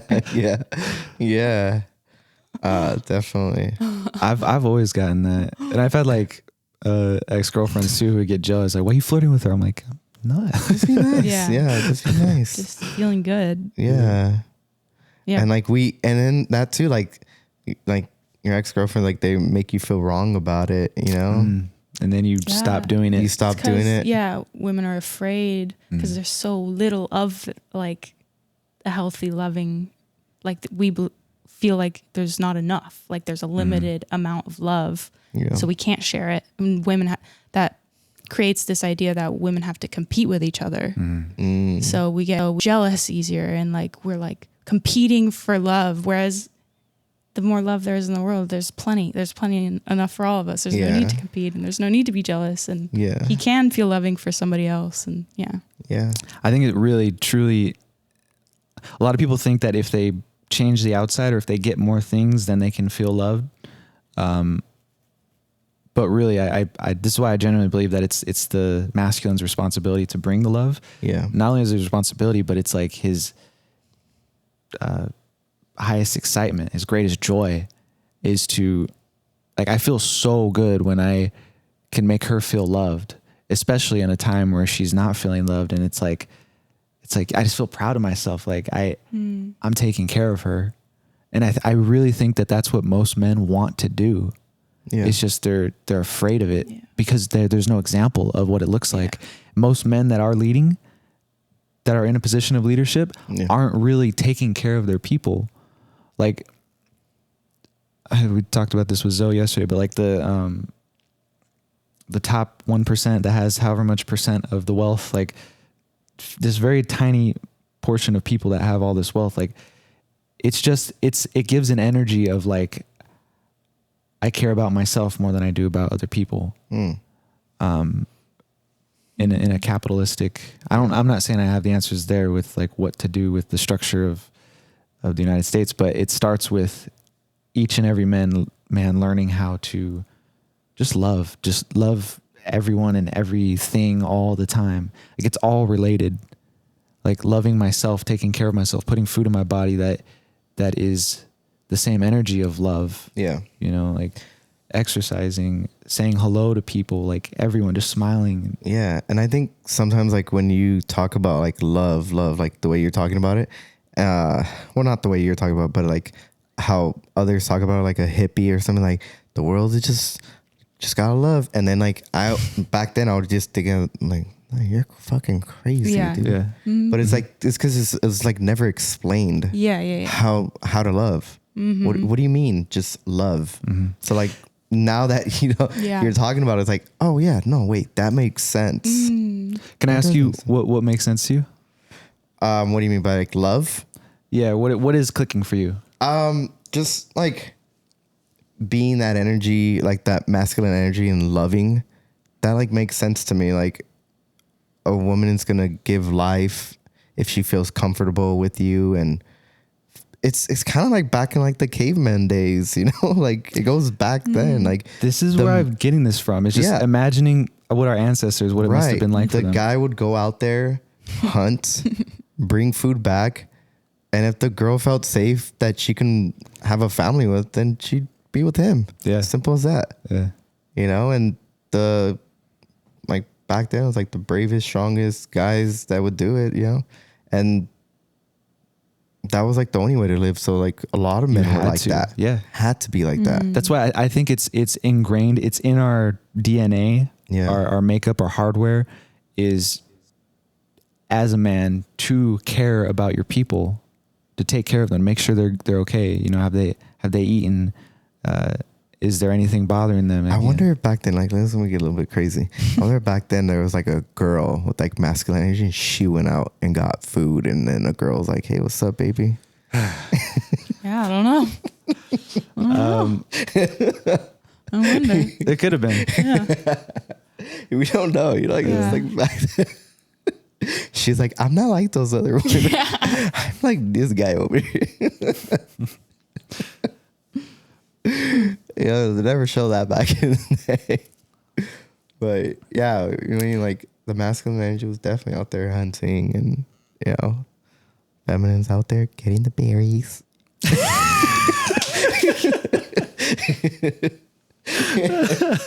Looking at the flowers while doing it. You know? So nice. And guys just like on the fucking buffalo trying to take them down, you know?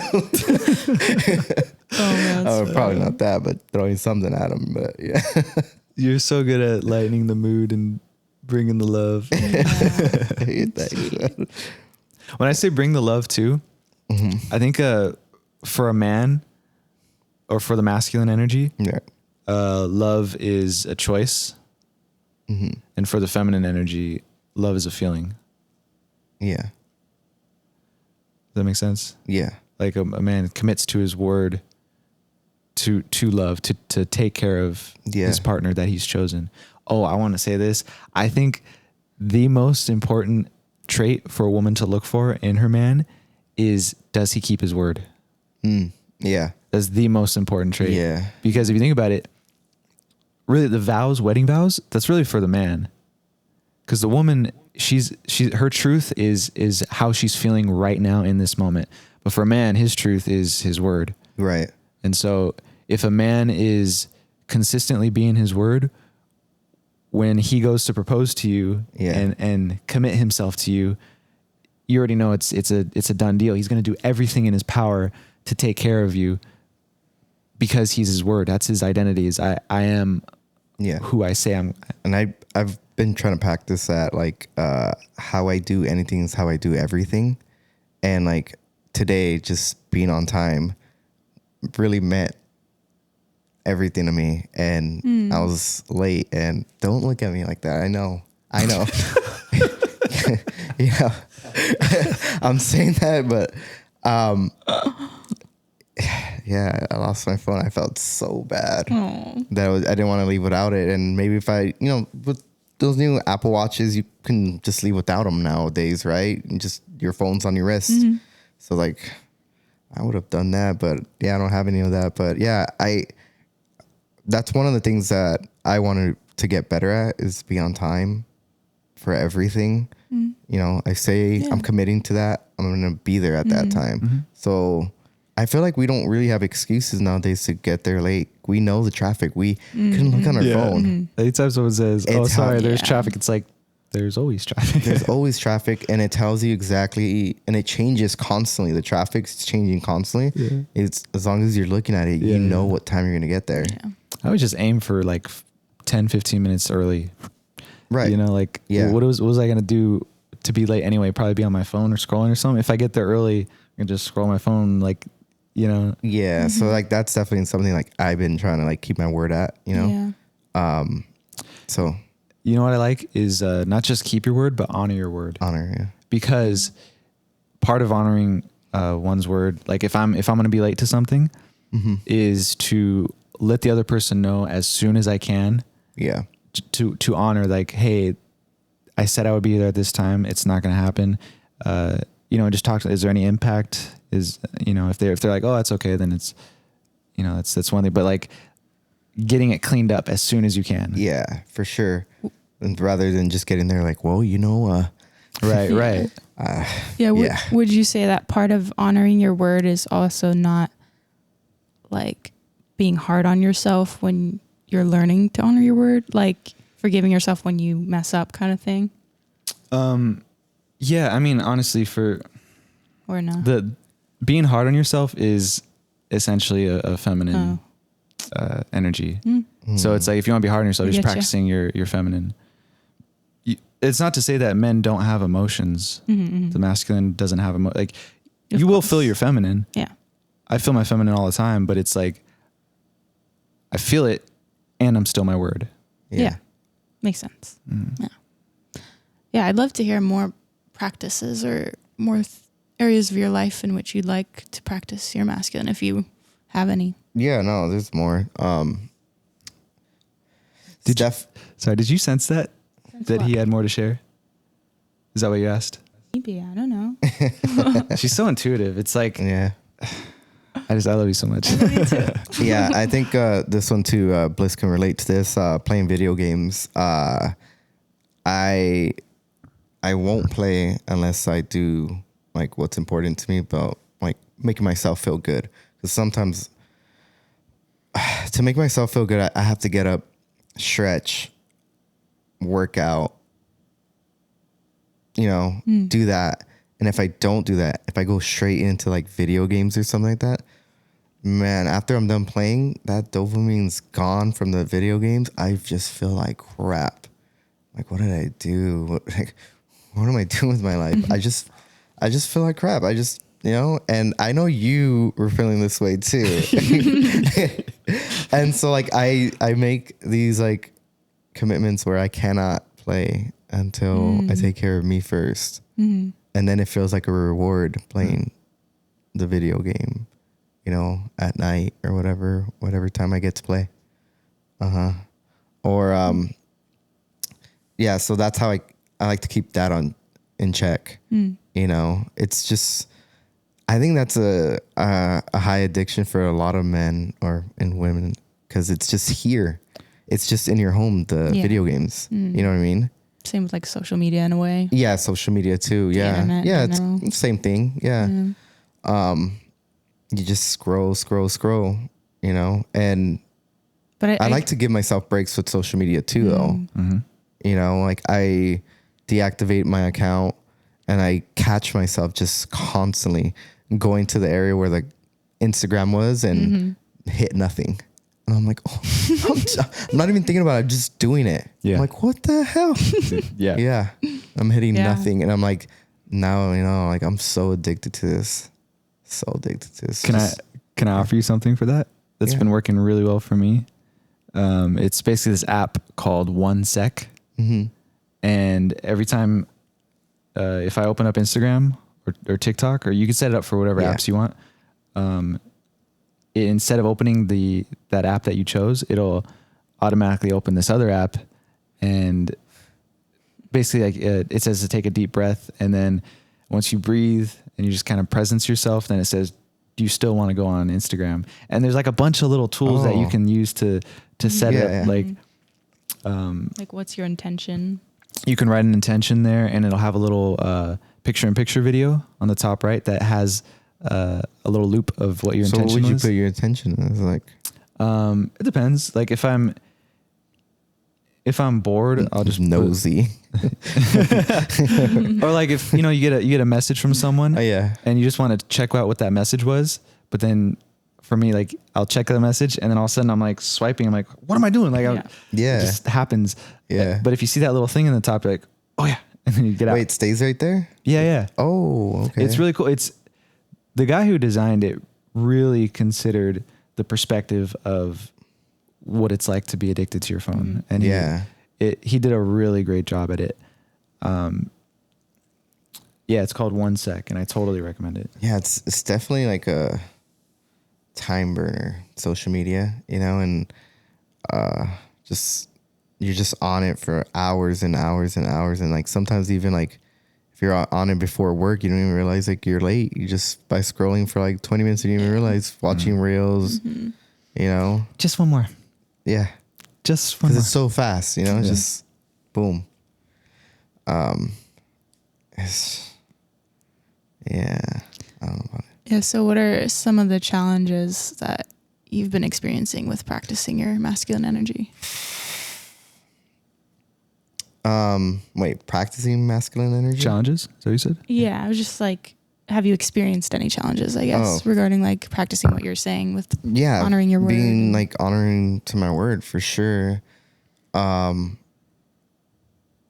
myself out of bed. Because sometimes I just want to lay there and just feel bad about myself. And and not do anything. But I know if I do that, just nothing's going to come from it. I have to get up. I have to do my routine. I actually never really relied on caffeine. So lately I've been drinking some coffee and getting crazy with that. Yeah. Wow, no pillow and coffee. I know. You're such a bad boy. I know. Yep. Yeah. Yeah. So I actually been drinking coffee now, but for that, I like to drink water, a lot of water before I have my cup of coffee, because I don't want like that fight or flight turning on, you know, just from drinking caffeine straight up right away with no water in your body when you wake up. Is coffee helping you with your masculine? Yeah, it definitely does, because I do drink it as like a pre-workout people use. You know, I've never had pre-workout, so I'll do that. Coffee, I have coffee to get me going, and I feel so good working out. Yeah, I'll do that with green tea sometimes. oh okay, yeah. There's a little bit of caffeine. Yeah. I'm very sensitive to caffeine, so like Yeah, a little me bit. too. I'm just like, whoa. Yeah.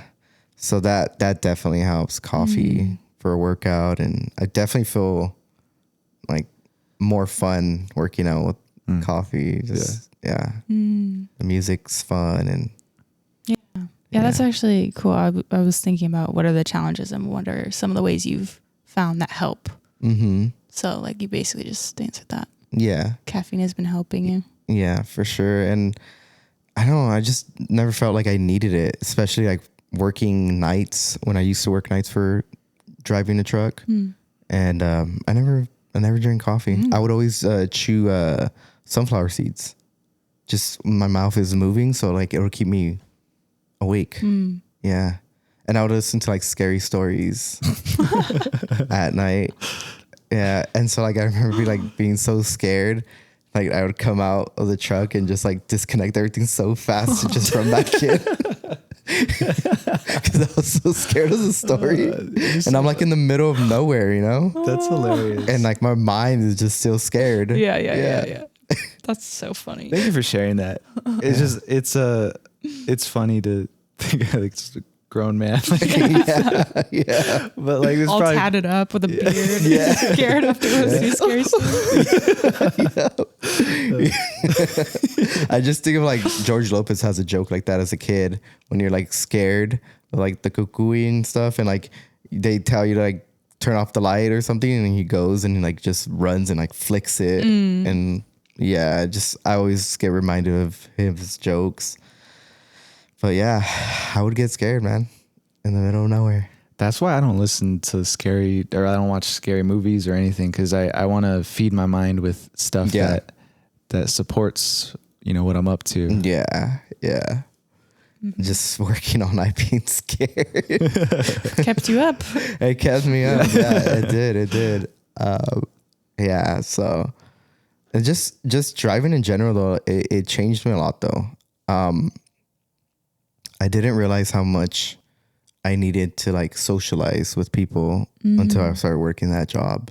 You know, I can't even think about those old truck drivers that would drive and like not have cell phones. They only had beepers. You know what I mean? Like, what did they do? They just on the road just drive. That's oh it. my God, yeah. Pink Floyd over and over again. Yeah. On the little cassette. Yeah. And like now we have like so much, like I can like just be on the phone my whole drive, or I can listen to a podcast my whole drive. I can listen to scary stories on my whole drive, you know? Yeah, so like that makes me think. And then I didn't realize also too, like, sure, I have like, I can talk to people, but I still think like this is important, you know, being present and talking, socializing. Touching. Yeah, for sure. And I didn't know I did it back then at like my old job, like just us going to like the bar after. I didn't know how much that like actually helped, even though I thought I was like, oh, I'm a shitty person for being at the bar, you know, for drinking. But no, I was just like socializing, you know, and just being out, you know, and I think we need that. Yeah. And I didn't realize that until I started driving, and I was just always alone, you know, and needed like a buddy just to talk to and hang out with, you know. Yeah. It was tough. Oh yeah, because before you were the manager of. Yeah, I was like a supervisor at like Smart and Final. Yeah. And like you're talking to people all day. And I remember when I went to truck driving, I was like, this is better. I don't have to deal with anybody. But then like I didn't realize that I actually still needed to socialize. Yeah. You needed an in-between of the two probably. Yeah. Yeah. So that was tough. And another thing too, was seeing like accidents all the time because I'm always on the road, and sometimes like just seeing dead bodies, like just, oh my God. just I've seen so many now, you know, it's crazy that you just see the accident, you're just there. How has that changed you? Makes me definitely like take your time going somewhere for sure. Cause I think honestly, it's always like, it's definitely always speeding. Or the person was driving like too slow and someone else was speeding, you know, like going too fast because that person was driving too slow. So like, that's why like they say like these electric cars would be better if they're all electric because they're all going at that same speed. You know what I mean? Yeah. Once they all communicate with each other. Yeah. It'll be better. But since we're all not on the same speed, that's what causes it. The accidents, that's for sure. I've seen accidents happen right in front of me. And just seeing that person didn't get to go home to their family, it just makes me realize like, man, we only got one life. That's why I stopped riding a motorcycle. Yeah, I remember. And you know, you and I had an experience too. I remember Bliss called me and he's like, yo, I really want to ride today. And I'm like, man, I don't feel like riding today. And he's like, come on, man, we just gotta ride. And our buddies are going up the Angeles Crest Highway. And I was like, dude, I don't want to go. And he was like, all right, we don't have to go. And I was like, all right. So we didn't go. And we had this other guy that we kind of looked up to. He was the best rider in the group of like 300-400 the people. Cool guy. Yeah, and he was super nice, super nice. And I remember one time my phone was dying, and he popped out a big old battery, and it was had all these connections for different phones and stuff like that because he worked at Best Buy. I didn't know like, this. Yeah, and I was like, oh shit, and like I always wanted to get one too, and I have a battery in my backpack, you know, just in case, you know. And he had that, but yeah, they still went up. And he ended up passing away that night that we didn't go. Wow. Yeah. And I was like kind of like thinking like, what if we did go, would we have been able to change that? Or would it have been us? Or would it have been us? Yeah. Yeah. After that, I definitely like did not ride nearly as much. Yeah. But me neither. I stopped riding with the group. You know, we rode with them a lot back then. And I didn't go back. After we went to the funeral, we rode up there all together, put like a real white helmet with the cross. Yeah, I never rode with the group. I only rode like with like a pair of guys, like just you, me, and your roommate. That was it. I don't know. It changed the way I seen it. Like, yeah, you know, like a motorcycle is like a luxury, and people don't, you know, it just. I would say it's one of the most fun things that you can do. Period. It's so fun. Yeah. And I gave it up. I think around the time I started just like appreciating my life more. Yeah. Yeah. Yeah. I've had my bike. I bought a Harley Davidson. Probably, like 2 years ago. I've only ridden it like twice. It has like, it's 2 years old, I think now. And it's only probably have like 200 miles or less.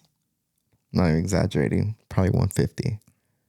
I hardly ride it, but I have an addiction to the bike, you know, because you feel so free on it. It just feels so free. And like, I feel like if I take it away, if I don't have a bike, I would go and buy another one and waste more money. Is it like you have you have access to that freedom at any time you want. But if it's not there, then you like taking it away, like, oh no, now I don't have that freedom whenever I want it. But since I know I can have it whenever I want, I'm okay. And I've always done this. I've always gotten rid of it. I'm like, done. I'm not riding anymore. But then I go and buy another bike and I'm like wasting so much money. So I'm like, you know what? My bike's there. It's fine. I don't have to pay for it. It's fine. I'm done. Like just, just there. Yeah. You getting tired? How do you know? A little bit. I don't think I'm getting tired. I think I'm just finally getting hungry. Okay. Yeah. Cool. Yeah. We just hit the 2-hour mark, so we can wrap up now if you guys are feeling that. Yeah. It feels like a good time. That was a great conversation. Yeah, I really enjoyed this a lot. Yeah, I appreciate you opening up and sharing yourself and feeling safe to share yourself. For sure. It's kind of like some external validation for me that I'm doing a good job. It's my intention. Like I hope that people feel safe and open up with me. Yeah. And so I appreciate you sharing yourself vulnerably and authentically. And I know that a lot of the things that you shared are going to touch whoever's listening. So thank you for your gift to whoever's listening as well. Yeah. And thank you guys for listening to me, and inviting me here, to share all this. And you guys have always been this way to me though, I've got to have them selfishly. Now I got to share with everybody. But yeah, I love you guys. Oh, I love you. Love you too, man. Yeah, you too, Boogie. I know you're trying to hear that from me. He feels the love. Did you have anything else you wanted to share, babe? I'm getting tired too, so. Yeah. All right, you guys. I'm getting tired. Time for hugs. See you guys later. All right. Yay.